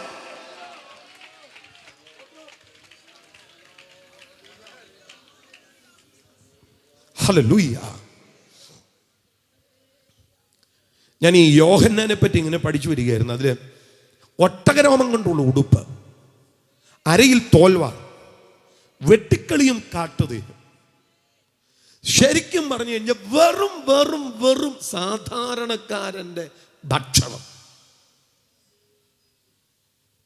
വെട്ടിക്കളി അത് ഉണക്കി പൊടിച്ച് ദീർഘകാലം വെച്ച് ഉപയോഗിക്കുന്ന ഒരു സാധനം. പാവങ്ങൾ കഴിക്കുന്ന ഭക്ഷണം. വെറും പാപങ്ങളുടെ ഉടുപ്പാണ് ഈ ഇതുപോലെയുള്ള രോമങ്ങൾ കൊണ്ടുള്ള ഉടുപ്പ്. അപ്പൊ തന്നെ സന്യാസികളൊക്കെ അങ്ങനെയുള്ള വസ്ത്രം ആ കാലഘട്ടത്തിൽ ധരിക്കാറുണ്ട്. ഭാഷ സാഹിത്യത്തിന്റെ വല്ല ഒഴുക്കുള്ളതൊന്നുമല്ല. ഇടക്കെട്ടും നടുക്കെട്ടും ഒക്കെ കെട്ടി വലിയ പുള്ളികൾ വന്ന് നിന്നപ്പോൾ ഈ പുള്ളി വിളിച്ചത് സർപ്പ, നാടൻ ഭാഷ പറഞ്ഞ എടാ പാമ്പേ ഇവിടെ വരാൻ നിന്നോട് ആര് പറഞ്ഞെന്നാ ചോദിച്ചേ. സ്തോത്രം. സാഹിത്യം കലർത്തിയെന്നേ ഉള്ളൂ. സർപ്പസന്തതി എന്ന് പറഞ്ഞെന്നേ ഉള്ളൂ. പാമ്പ് കുഞ്ഞ് നിന്നോട് ഇവിടെ വരാൻ ആര് പറഞ്ഞു? ഇതാ പറഞ്ഞത്. സ്തോത്രം. ഞാൻ പറഞ്ഞത് വലിയ പ്രകടനമൊന്നുമില്ല, പക്ഷെ അവിടെ ആള് വന്നു. ഈ രാത്രി നിയോഗത്തിൽ നീ നിൽക്കാമെങ്കിൽ നിന്നെ തൊടാൻ ഒരുത്തനും കഴിയത്തില്ല. ദൈവഹൃദയം നിന്റെ മിനിസ്ട്രി എപ്പോൾ വരെ പോകണമെന്ന് ആഗ്രഹിക്കുന്നു അപ്പ വരെ നിന്റെ മിനിസ്ട്രിയെ കൊണ്ടുപോകാൻ എൻ്റെ ദൈവത്തിന് അറിയാം. മനസ്സിലാകുന്നവർക്ക് ഞാൻ സ്തോത്രം ചെയ്യുന്നു. ഓ ഹല്ലേലൂയ. ശുശ്രൂഷ ചെയ്യുന്നവന്റെ ആയുസ് ദീർഘായുസ്സാകണമെന്ന് നിർബന്ധമൊന്നുമില്ല. പൗലോസ് പറയുന്നത് ഞാനോ ഇപ്പോൾ പാനീയാഗമായി. ഒരു ദീർഘായുസ്സല്ല പൗലോസ് ആഗ്രഹിച്ചത്, പാനീയാഗമായി ഒഴിക്കപ്പെടവൻ പോകുന്നു. യോഹന്നാനെ, നിന്റെ ദൗത്യം ഒരു ദീർഘായുസ്സിന്റെ മിനിസ്ട്രി അല്ല. നിന്റെ ദൗത്യം കർത്താവിന് വഴിയൊരുക്കുന്നതാ. അത് കഴിഞ്ഞാൽ നിന്റെ മിനിസ്ട്രി തീർന്നു. ഹല്ലേലൂയ. അത് കഴിഞ്ഞാൽ നിന്റെ മിനിസ്ട്രി തീർന്നു. നീ ഒരു കാലഘട്ടത്തിന്റെ അന്ത്യവും നീ മറ്റൊരു കാലഘട്ടത്തിന്റെ തുടക്കവുമാണ്. ഹല്ലേലൂയ. ന്യായപ്രമാണത്തിന്റെ പ്രവാചകന്മാരുടെ കാലം യോഹന്നാൻ വരെ. സ്തോത്രം. യോഹന്നാൻ സ്നാപകൻ മുതൽ ദൈവരാജ്യം പ്രസംഗിച്ചു വരുന്നു. പലരും ബലാത്കാരേണ അതിൽ കടക്കാൻ നോക്കുന്നു. ന്യായപ്രമാണ യോഹന്നാൻ വരെ. അന്നു മുതൽ ദൈവരാജ്യം പ്രസംഗിക്കുന്നു. പലരും കടക്കാൻ നോക്കുന്നു. ഹല്ലേലൂയ. നരച്ചു കുറച്ച് 4 വടിയും കുത്തി സ്തോത്രം പ്രസംഗിക്കുന്ന ശുശ്രൂഷയല്ല നിന്റെ ശുശ്രൂഷ. യോഹന്നാൻ നിനക്കൊറ്റ ദൗത്യമുള്ളൂ, കർത്താവിന് വഴിയൊരുക്കുക, മരുഭൂമിയിൽ വിളിച്ചു പറയുന്നവന്റെ ശബ്ദമാകുക. നീ നിയോഗവുമായി മരുഭൂമിയിൽ നിന്നാലും നിയോഗത്തിന്റെ ശബ്ദം കേൾപ്പാൻ, മാനസാന്തരത്തിന്റെ ദൂത് കേൾപ്പാൻ ഇപ്പോൾ തന്നെ വൃക്ഷങ്ങളുടെ ചുവട്ടിൽ കോടാലി വെച്ചിട്ടുണ്ടെന്ന് പറയാ. അവൻ കളത്തെ മുറ്റും വെടിപ്പാക്കി ഗോതമ്പ് കളപ്പുരയിൽ കൂട്ടിവെക്കുന്നെന്നും പതിര് കെടാത്ത തീയിൽ ഇട്ടുകളയുന്നെന്നും പറയാൻ, നീ അത് പറയുന്നത് കേൾക്കാൻ ജനത്തെ അവിടെ എത്തിക്കും. അത് ദൈവത്തിന്റെ ആവശ്യമാണ്.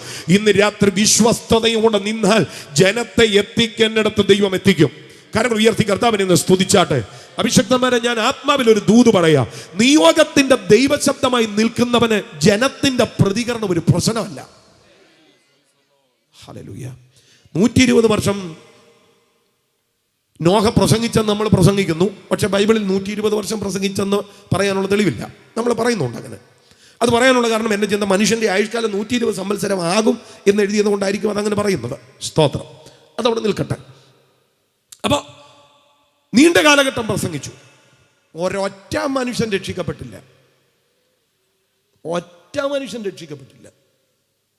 എൻ്റെ ചിന്തയിൽ പറഞ്ഞു കഴിഞ്ഞാൽ നോഹയെ പോലെ പരാജയപ്പെട്ട ഒരു പ്രസംഗം വേറെ ഉലക ചരിത്രത്തിൽ കാണാനില്ല. ഇങ്ങനെ പരാജയപ്പെട്ട ഒരു പ്രസംഗങ്ങനെ ആരെയും വിളിക്കുമോ? ഇവിടുത്തെ സെൻട്രൽ കൺവെൻഷൻ വിളിക്കുമോ? പരാജയപ്പെട്ട ആരെയും ഇവിടെ വിളിക്കുകയല്ല. എവിടെയെങ്കിലും വിജയിച്ചു എന്ന് കേൾവിയുള്ളവരെ വിളിക്കത്തുള്ളൂ. സ്തോത്രം. പക്ഷെ നോഹ നീണ്ട കാലഘട്ടം പ്രസംഗിച്ചിട്ട് ഒറ്റ മനുഷ്യൻ രക്ഷിക്കപ്പെട്ടില്ല. പക്ഷെ ഞാൻ നോഹയെ സല്യൂട്ട് ചെയ്യും. അതിൻ്റെ കാര്യം എന്നാണെന്നറിയോ? സ്തോത്രം. ഒരൊറ്റ മനുഷ്യൻ പെട്ടകത്തിൽ കയറാൻ വന്നില്ലേലും ഇയാളുടെ ഭാര്യയും 3 മക്കളെയും അവരുടെ ഭാര്യമാരെയും പെട്ടകത്തിനകത്ത് എത്തിക്കാൻ ഈ അപ്പച്ചന് കഴിഞ്ഞു. Oh Jesus.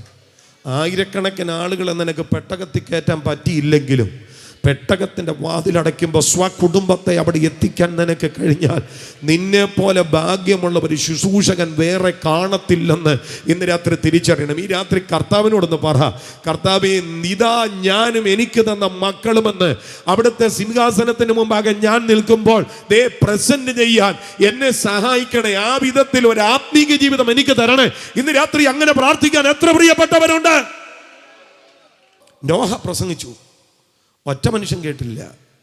ഞാൻ ഈ നോഹയുടെ പ്രസംഗത്തിൻ്റെ പ്രതികരണം ജനത്തിന് ഇടയിൽ ഉണ്ടായത് എങ്ങനെയാണെന്ന് അറിയാൻ വേണ്ടി പല പുസ്തകങ്ങൾ വായിച്ചു, എങ്ങും കണ്ടില്ല. ഏറ്റവും ഒടുവിൽ KV സൈമൺ സാറിൻ്റെ വേദവികാരം വായിച്ചപ്പോൾ അതിനകത്ത് എഴുതിയിട്ടുണ്ടായിരുന്നു. സാർ എഴുതിയത് ഇങ്ങനെയാണ്. നാട്ടുകാർ പറഞ്ഞു, ഭോഷനാണിയാളയ്യോ, തലയിൽ സ്ക്രൂ വയഞ്ഞു, നട്ടുച്ചയ്ക്ക് അർദ്ധരാത്രി വന്നിടുമെന്നീ വിധം പൊട്ടനല്ലാതെ വാദിച്ചിടുവാനുണ്ടാകുമോ? ഉറക്കം കുറഞ്ഞതുകൊണ്ട് വന്ന കറക്കമാണിത്. പക്ഷേ എണ്ണ തേച്ചൊന്ന് 2 കുളി ഭംഗിയായി ചെയ്തിടുകിൽ പറയുന്നത് കുറയും. നാട്ടുകാർ പറഞ്ഞെന്ന് ഇയാൾ പൊട്ടനാണെന്ന്, ഇയാളുടെ തലയിൽ സ്ക്രൂ കഴിഞ്ഞേക്കുവാണെന്ന്, ഇയാൾ പ്രസംഗിക്കുന്ന നട്ടുച്ചയ്ക്ക് അർദ്ധരാത്രി വരുവെന്ന്, ഇയാൾ പൊട്ടനാണെന്ന്. എന്നിട്ട് അവർ പറയും ഉറക്കം കുറഞ്ഞതുകൊണ്ട് വന്നുണ്ടായി ഒരു കറക്കവാ, എണ്ണ തേച്ച് 1-2 കുളി ഭംഗിയായി ചെയ്താൽ ഈ ചറുവറ പറയുന്നത് ഇയാൾ അങ്ങ് നിർത്തും, നല്ലൊരു ഉറക്കം കിട്ടുമെന്നൊക്കെയാണ് നാട്ടുകാർ പറഞ്ഞത്.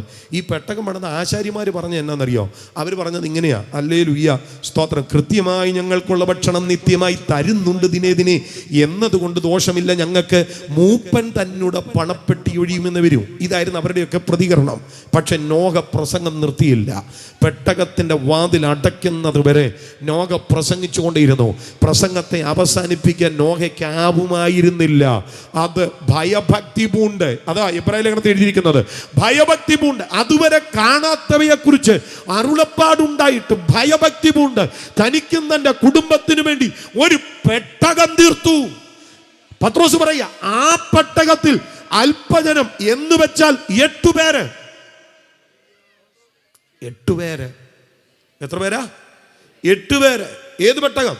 ആ പെട്ടകത്തിൽ എത്ര പേരാ? 8 പേര്. വെള്ളത്തിൽ കൂടെ രക്ഷ പ്രാപിച്ചു.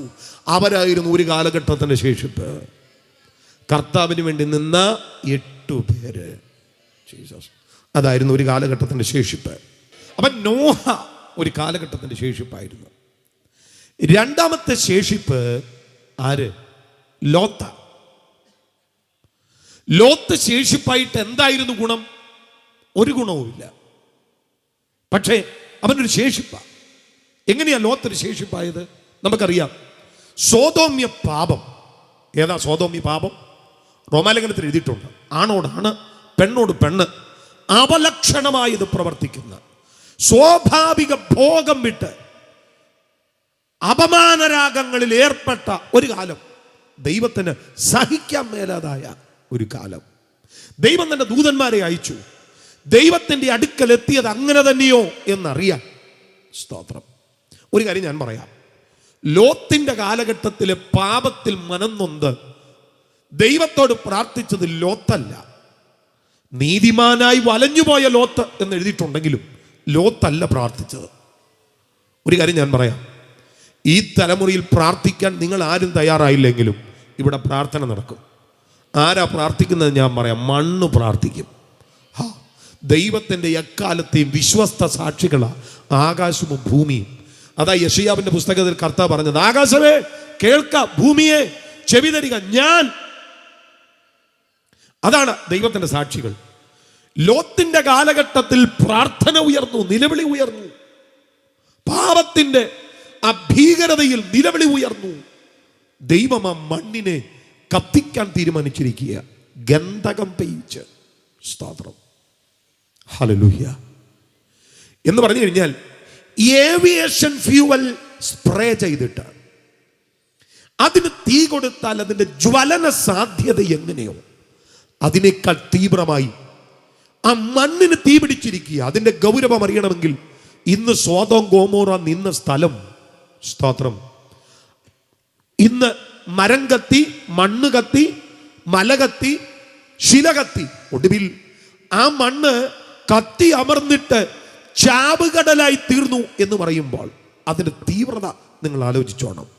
അങ്ങനെ അങ്ങേ അതിരിങ്കൽ നിന്ന് ഈ തീ ഇങ്ങനെ കത്തി വരുമ്പോൾ 2 ദൂതന്മാർ ലോത്തിൻ്റെയും ഭാര്യയുടെയും 2 പെൺമക്കളുടെയും കരത്തിൽ പിടിച്ച് അടുത്ത സോവർ പർവ്വത നിരകളിലേക്ക് ഓടുകയാണ്. ഹല്ലേലൂയ. ആ കാലഘട്ടത്തിൽ സോദോമിലെ ശേഷിപ്പായിരുന്നു ലോത്തും കുടുംബവും. പക്ഷേ എന്തു പ്രയോജനമുണ്ടായി? ഒരു പ്രയോജനം ഉണ്ടായില്ല. ഇന്ന് രാത്രി ഞാൻ ഒരു കാര്യം പറയാം. ചിലരെയൊക്കെ ദൈവം രക്ഷിക്കുന്നത് ഇങ്ങനെയാണ്. രക്ഷപ്പെടാൻ സാധ്യതയില്ലാത്ത ചില ഇടങ്ങളിൽ നിന്ന് കൈക്ക് പിടിച്ച് വലിച്ചിറക്കി നിർബന്ധിച്ച് കൊണ്ടുപോകുന്നത് പോലെ ചിലരെ ചില ന്യായവിധിയുടെ അകത്തളത്തിൽ നിന്ന് ദൈവത്തിൻ്റെ ഹൃദയം രക്ഷിച്ചിറക്കി കൊണ്ടുവന്നിട്ടും ദൈവസന്നിധിയിൽ വിശ്വസ്തയോടെ ഒന്ന് ജീവിക്കുവാൻ കഴിയാത്ത എത്രയോ ആളുകൾ ഇന്നും ഉണ്ടെന്നറിയാമോ? ഇന്ന് രാത്രി ചിലരെ നോക്കി ഞാൻ ആത്മാവിൽ പ്രവചിച്ചു പറയാം. നിന്നെ കൈക്ക് പിടിച്ച് ദൈവം പുറത്തേക്ക് കൊണ്ടുവന്നിട്ടുണ്ടെങ്കിൽ, 1, നിന്നോടുള്ള ദൈവത്തിൻ്റെ കരുതൽ അത്ര ഭയങ്കരമാണ്. 2, വെളിപ്പെടാനിരിക്കുന്ന ശിക്ഷ അത്ര ഭയങ്കരമാണ്. ഈ 2 നിലകളിലാണ് ദൈവം നിന്നെ കൊണ്ടുവരുന്നത്. ഈ രാത്രി ഞാൻ പറയാം, ചിലരുടെ മേലൊക്കെ ഇതേപോലെ വിളിച്ചിറക്കി നിയോഗം കൊടുത്തിട്ടും ആ നിയോഗത്തിനകത്ത് നിലനിൽക്കാൻ കഴിയാതെ നിയോഗത്തിന്റെ മുൻപിൽ അമ്പെ പരാജയപ്പെട്ടു പോയ എത്ര മനുഷ്യരുണ്ടെന്നറിയാമോ? യഹൂദാ ഗോത്രത്തിന് രാജസ്ഥാനം ദൈവം പണ്ടേ വാഗ്ദത്തം ചെയ്തിട്ട് സ്തോത്രം യഹൂദയ്ക്ക് സംഭവിച്ച പരാജയം മുഖാന്തരം ബെന്യാമീൻ ഗോത്രത്തിൽ രാജസ്ഥാനം വീണു. അതൊരു ഭയങ്കര ദൈവ പദ്ധതിയാണ്. ചിലർക്ക് മനസ്സിലാകുകയല്ല. അത് ഇച്ചിരി ഗൗരവമുള്ളൊരു കാര്യവും ആഴമുള്ള ഒരു കാര്യമാണ്. ആർക്കാണ് രാജത്വം? യാക്കോബ് അനുഗ്രഹിച്ചോ പറഞ്ഞ്, രാജദണ്ഡ് യഹൂദേ നിന്റെ കാലുകളുടെ ഇടയിൽ നിന്ന് നീങ്ങിപ്പോവുകയല്ല. അപ്പൊ രാജ്യത്വം യഹൂദയ്ക്കുള്ളത്. പക്ഷേ ഇസ്രായേലിലെ 1ാമത്തെ രാജാവ് യഹൂദാ ഗോത്രത്തിൽ നിന്നല്ല, ബെന്യാമിൻ ഗോത്രത്തിൽ നിന്ന്. എന്താ യഹൂദാ ഗോത്രത്തിൽ നിന്ന് വരാഞ്ഞത്? അപ്പൻ കാണിച്ച ഒരു കുരുത്തക്കേട്. മനസ്സിലായില്ല? ഏത് ആടിന് അടിയന്തരമുണ്ട്. ആടിന്റെ രോമം കത്തിരിക്കുന്ന ഒരു അടിയന്തരം, പോയ വഴിക്ക് ചുവന്ന ചരട്, മോതിരം, ആട്ടിൻകുട്ടി. മനസ്സിലായില്ല? താമാർ. മനസ്സിലായി കാണും. സ്തോത്രം. ലോത്തിന് എന്തു വീഴ്ച പറ്റിയോ അതേ വീഴ്ച. ലോത്തിനോട് പറഞ്ഞു 10ാം തലമുറ വരെ അകത്ത് കയറരുതെന്ന് പറഞ്ഞു. ഇതുപോലെ യഹൂദയ്ക്ക് ഒരു വീഴ്ച പറ്റി. 10ാം തലമുറ വരെ കയറാൻ പറ്റിയില്ല. നിങ്ങൾ മത്തായി സുവിശേഷം 1-ാം അധ്യായത്തിൽ യഹൂദ മുതൽ സ്തോത്രം ഇശായി വരെയുള്ള തലമുറ എണ്ണണ്. കൃത്യം 9, കൃത്യം 10. ദാവീദ് 11ാം തലമുറയാ. സ്തോത്രം. അപ്പൊ 1ാമത്തെ രാജാവ് അകത്തു വരേണ്ട സമയത്ത് അപ്പൻ കാണിച്ച അവിശ്വസ്തത നിമിത്തം വാഗ്ദത്തം മാറിപ്പോയി. അവിടെ വിളിച്ചിറക്കിയതുപോലെ ബെന്യാമിൻ ഗോത്രത്തിന് വാഗ്ദത്തം കൊടുത്തു. ജീസസ്. അതൊരു വലിയ കണ്ണുനീരിൻ്റെ മറുപടിയാണ്. ഭയങ്കര കണ്ണുനീര്. പണ്ട് ഒരമ്മച്ചി മരിക്കാറായപ്പോൾ സ്തോത്രം ഒരു കുഞ്ഞിന് ജന്മം കൊടുത്ത് വഴിയരികി കിടന്ന് മരിച്ചു. അതിൻ്റെ കണക്ഷനാണ് ശൗലിനെ അഭിഷേകം ചെയ്തിട്ട് പറഞ്ഞു, നീ പോകുമ്പോൾ സെൽസഹിലിൽ റാഹേലിൻ്റെ കല്ലറ വഴിക്ക് കയറി പോകണമെന്ന് പറഞ്ഞു. എന്ന് പറഞ്ഞാൽ ഈ അമ്മച്ചി പണ്ട് കരഞ്ഞപ്പോൾ അമ്മച്ചിക്ക് കൊടുത്ത ഒരു വാഗ്ദത്തമാണ് ഈ പോകുന്നത്. സ്തോത്രം. എനിക്ക് എൻ്റെ കുഞ്ഞിന് ആരുണ്ടെന്നും പറഞ്ഞ് അമ്മച്ചി കരഞ്ഞപ്പോൾ കർത്താവ് പറഞ്ഞു, നിന്റെ കുഞ്ഞിന് ആരുമില്ലെന്ന് നീ വിഷമിക്കണ്ട.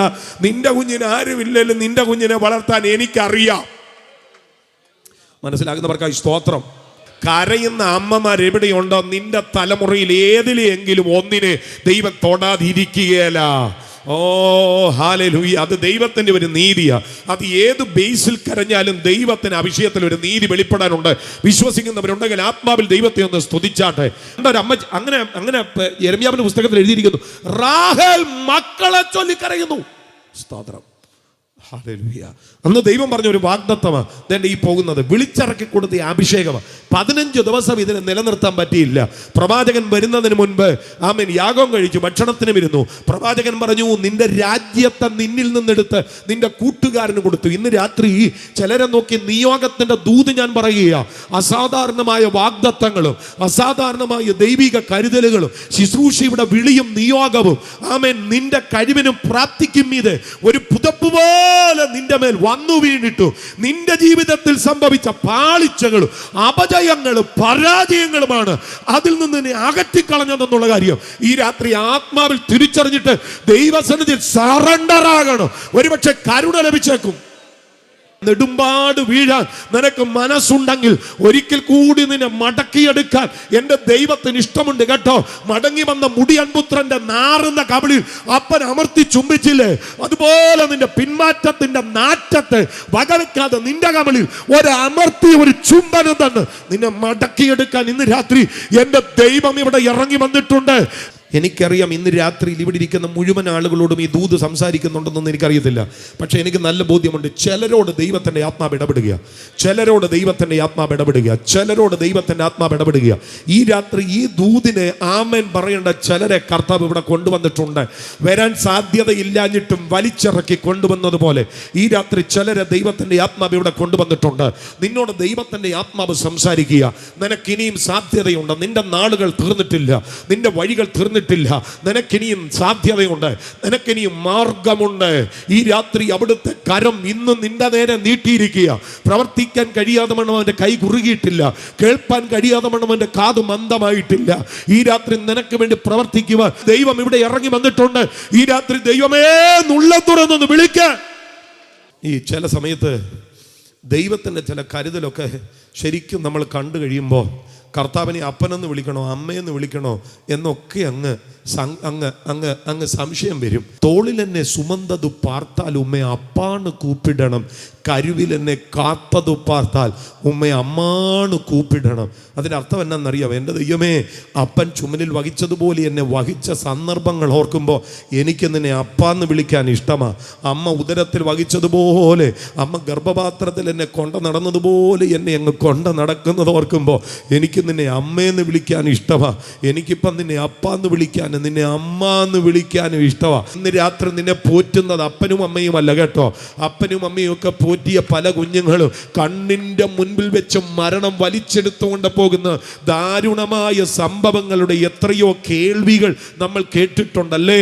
5 വയസ്സുള്ള 6 വർഷം കാത്തിരുന്ന് കിട്ടിയ 5 വയസ്സുള്ള കുഞ്ഞ് സ്കൂളിൽ നിന്ന് ബസ്സിൽ വന്ന് തുള്ളിച്ചാടി ഇറങ്ങി വരുന്നത് കണ്ട് കുഞ്ഞിന് നേരെ കൈനീട്ടി നിൽക്കുന്ന അമ്മ നോക്കി നിൽക്കെ, പിന്നാലെ ചീറിപ്പാഞ്ഞു വന്ന വാഹനം ഇടിച്ചു തെറിപ്പിച്ച് മരണം സംഭവിച്ച എത്രയോ കുഞ്ഞുങ്ങളുടെ ദാരുണമായ അന്ത്യത്തെ പറ്റി നമ്മൾ കേട്ടിട്ടുണ്ടല്ലേ. സൂക്ഷിക്കാഞ്ഞിട്ടാണോ? അല്ല, അപ്പനും അമ്മയും ഒക്കെ സൂക്ഷിച്ചതാ. പക്ഷേ ഇന്ന് രാത്രി ഞാൻ പറയാം, നമ്മളെയൊക്കെ സൂക്ഷിച്ചത് അപ്പൻ്റെയും അമ്മയുടെയും സൂക്ഷ്മതയുടെ അപ്പുറത്തൊരു കരം ഉണ്ടായിരുന്നു. പൈതൽ പ്രായം മുതൽ ഇന്നേ വരെ എന്നെ പോറ്റി പുലർത്തിയ ദൈവമതി, എന്നെ ഇതുവരെ കൊണ്ടുവന്ന ദൈവമേ, അങ്ങയെക്കുറിച്ചായി എനിക്ക് പറയാനുള്ളത്, എനിക്കിപ്പം നിന്നെ അപ്പാന്ന് വിളിക്കാൻ ഇഷ്ടമാ, എനിക്ക് നിന്നെ അമ്മാന്ന് വിളിക്കാൻ ഇഷ്ടമാ. നീ എനിക്ക് അപ്പനുമാണ്, നീ എനിക്ക് അമ്മയുമാണ്. വലിച്ചിറക്കി കൊടുത്ത ഒരു അഭിഷേകം, നിയോഗം, പക്ഷേ ഗുഹയ്ക്കകത്ത് കളഞ്ഞു കുളിച്ചു. ശേഷിപ്പ എന്ത് പ്രയോജനം? വേറൊരു ശേഷിപ്പ് ഏലിയാവിൻ്റെ കാലഘട്ടത്തിലാണ്. ഏലിയാവിൻ്റെ കാലഘട്ടത്തിലെ ശേഷിപ്പ് നമുക്കറിയാം. വളരെ അനുഗ്രഹിക്കപ്പെട്ട ഒരു പ്രമാണം, ദൈവത്തിൻ്റെ വിരൽപ്പാട് പതിഞ്ഞ കൽപ്പലകയിൽ എഴുതപ്പെട്ട് ഈ ജനത്തിൻ്റെ കയ്യിൽ കിട്ടിയിട്ടുണ്ട് കേട്ടോ. ആ കൽപ്പലക അവർക്ക് വേണ്ടി അവിടെ സൂക്ഷിക്കപ്പെട്ടിട്ടുണ്ട്. ഈ കൽപ്പലക അവിടെ ഇരിക്കുമ്പോൾ ഞാനല്ലാതെ അന്യദൈവം നിനക്കുണ്ടാകരുത് എന്നുള്ള അലംഘനീയമായ പ്രമാണം, ദൈവത്തിൻ്റെ വിരൽപ്പാട് പതിഞ്ഞ പ്രമാണം അവിടെ ഇരിക്കുമ്പോൾ ബാലിൻ്റെ മുൻപിൽ മുട്ടുകുത്തി, ബാലിൻ്റെ മുൻപിൽ ചുംബനം ചെയ്ത്, സകല മുഴങ്കാലും ബാലിൻ്റെ മുൻപിൽ മടങ്ങിയപ്പോൾ സകല വായും ബാലിനെ ചുംബനം ചെയ്ത് അശുദ്ധമായപ്പോൾ ഏലിയാവ് എന്ന് പറയുന്ന ഒരൊറ്റ മനുഷ്യൻ പറയുക, ഞാൻ ഒരുത്തൻ മാത്രം ശേഷിച്ചിരിക്കുന്നു, ഞാൻ ഒരുത്തൻ മാത്രം ശേഷിച്ചിരിക്കുന്നു.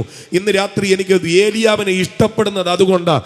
ഏലിയാവ് ആകാശം അടച്ചതും, ഏലിയാവ് മഴ പെയ്യാതെ കൽപ്പിച്ചതും, പിന്നെ പ്രാർത്ഥിച്ചു മഴ പെയ്തതും, പിന്നെ തീ ഇറക്കിയത്, ഇതൊക്കെ വലിയ സംഭവം തന്നെയാണ്. പക്ഷേ എനിക്ക് ഏലിയാവിനെ ഇഷ്ടപ്പെട്ടത് എവിടെയാണെന്ന് അറിയാമോ? എല്ലാവരും ബാലിൻ്റെ മുൻപിൽ വീണെന്നറിഞ്ഞിട്ടും, എല്ലാവരുടെ അതരം കൊണ്ട് ബാലിനെ ചുംബനം ചെയ്ത് അശുദ്ധമായി എന്നറിഞ്ഞിട്ടും, ഞാൻ ഒരുത്തൻ മാത്രമേ ഉള്ളൂ എന്നറിഞ്ഞിട്ട് നെഞ്ചുറപ്പോടെ നിന്ന ഒരൊറ്റ മനുഷ്യൻ, അതാണ് ഏലിയാവ്. ഈ രാത്രിയിൽ ഞാൻ ആത്മാവിൽ പറയാം, ഇതുപോലെ നെഞ്ചുറപ്പോടെ ബൈബിൾ നെഞ്ചോട് ചേർത്ത് വെച്ച് ദൈവത്തിന് വേണ്ടി നിൽക്കുന്ന ഒരു സമൂഹത്തെ ഇന്ന് രാത്രി കർത്താവിന് ആവശ്യമുണ്ട്. നിങ്ങൾ ആത്മാവിൽ ദൈവത്തെ ഒന്ന് സ്തുതിക്കാമെങ്കിൽ, ചില മിനിറ്റുകളൊന്ന് പ്രാർത്ഥിക്കാമെങ്കിൽ ഒന്ന് പ്രാർത്ഥിര്. കർത്താവേ, എല്ലാവരും അകന്നു പോയാലും, അത് പത്രോസ് പറഞ്ഞതുപോലെയല്ല, ആര് നിന്നിൽ ഇടറിയാലും ഞാൻ നിന്നിൽ ഇടറുകയല്ല എന്ന് പത്രോസ് പറഞ്ഞ കർത്താവ് തിരിച്ചു പറഞ്ഞു, ഈ രാത്രി കോഴി 3 വട്ടം കൂകുന്നതിന് മുൻപ്, കോഴി കൂകുന്നതിന് മുമ്പ് നീ എന്നെ 3 വട്ടം തള്ളി പറയും. ആമേ, പത്രോസിന്റെ ഉറപ്പ് പോലൊന്നുമല്ല. ഈ രാത്രി ജീവൻ കൊടുത്തിട്ടാണേലും ഞാൻ നിൽക്കാമെന്ന് പറയാൻ എത്ര പ്രിയപ്പെട്ടവരുണ്ട്. ഹാലലുയ്യ, ഹാലലുയ്യ. മനസ്സിലാകുന്നവർ ചേർന്നൊരു ഹാലലുയ്യ പറഞ്ഞാട്ടെ. ഇന്ന് രാത്രി രോഗസൗഖ്യം ഒന്നും ഇവിടെ ആരും പ്രതീക്ഷിക്കരുത് കേട്ടോ. രോഗസൗഖ്യം പറയാനല്ല കർത്താവിനെ ഇങ്ങോട്ട് അയച്ചിരിക്കുന്നത്. ഈ രാത്രി കർത്താവിന് ചിലരെ ആവശ്യമുണ്ട്. ഒരാമയം പറ. കർത്താവിന് ചിലരെ ആവശ്യമുണ്ട്. കർത്താവിന് ചിലരെ ആവശ്യമുണ്ട്. മനസ്സിലാകുന്നവർ ആത്മാവിൽ ഒന്ന് സ്തുതിച്ച്. കർത്താവിന് ചിലരെ ആവശ്യമുണ്ട്. എങ്ങനെ? കർത്താവിന് ചിലരെ ആവശ്യമുണ്ട്. ഞാൻ ആവർത്തിക്കുക, കർത്താവിന് ചിലരെ ആവശ്യമുണ്ട്. തനിക്ക് ചില വിശ്വസ്ത ഹൃദയങ്ങളെ വേണം. ഹല്ലേലൂയ. പൗലോസ് തീമത്തിയോസിനോട് പറയുന്ന ഒരു വാക്കിതാണ്, സ്തോത്രം, തുല്യചിത്തനായി നീ അല്ലാതെ വേറെ ആരും എനിക്കില്ലായിക. ഇതേ വിധത്തിൽ ചിലരെ കുറിച്ച് ദൈവത്തിന് പറയണം, തുല്യചിത്തനായി പാലക്കാട് എനിക്ക് നീ അല്ലാതെ വേറെ ആരുമില്ല. എത്ര പേർ ഇന്ന് രാത്രി ദൈവ സാന്നിധ്യത്തെ തിരിച്ചറിയുന്നുണ്ട്? ഈ രാത്രി ദൈവം പറയട്ടെ, കുഞ്ഞ്, ഈ തലമുറയോട് പറയാൻ ഒരു ദൂത് എനിക്ക് ഏൽപ്പിക്കാനുണ്ടായിരുന്നു. പക്ഷെ നിന്നെ പോലെ തുല്യചിത്തനായി എനിക്ക് കരുതാൻ വേറെ ആരുമില്ല. അതുകൊണ്ട് ഞാൻ നിന്നെ ഇത് ഏൽപ്പിക്കുക. Oh Jesus, hallelujah. അഭിഷിക്തന്മാരെ, നിങ്ങളെല്ലാം ഒത്തിരി സീനിയേഴ്സ് ആണെന്ന് എനിക്കറിയാം.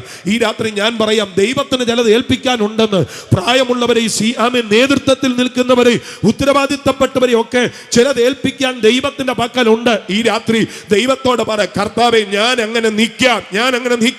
ഈ രാത്രി എത്ര പേര് പറയുന്നവർ ഹൃദയം തുറന്ന് ദൈവത്തോട് സംസാരിച്ച്.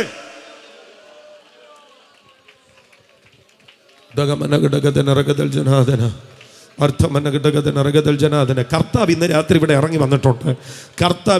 ഇവിടെ ഇറങ്ങി വന്നിട്ടുണ്ട്.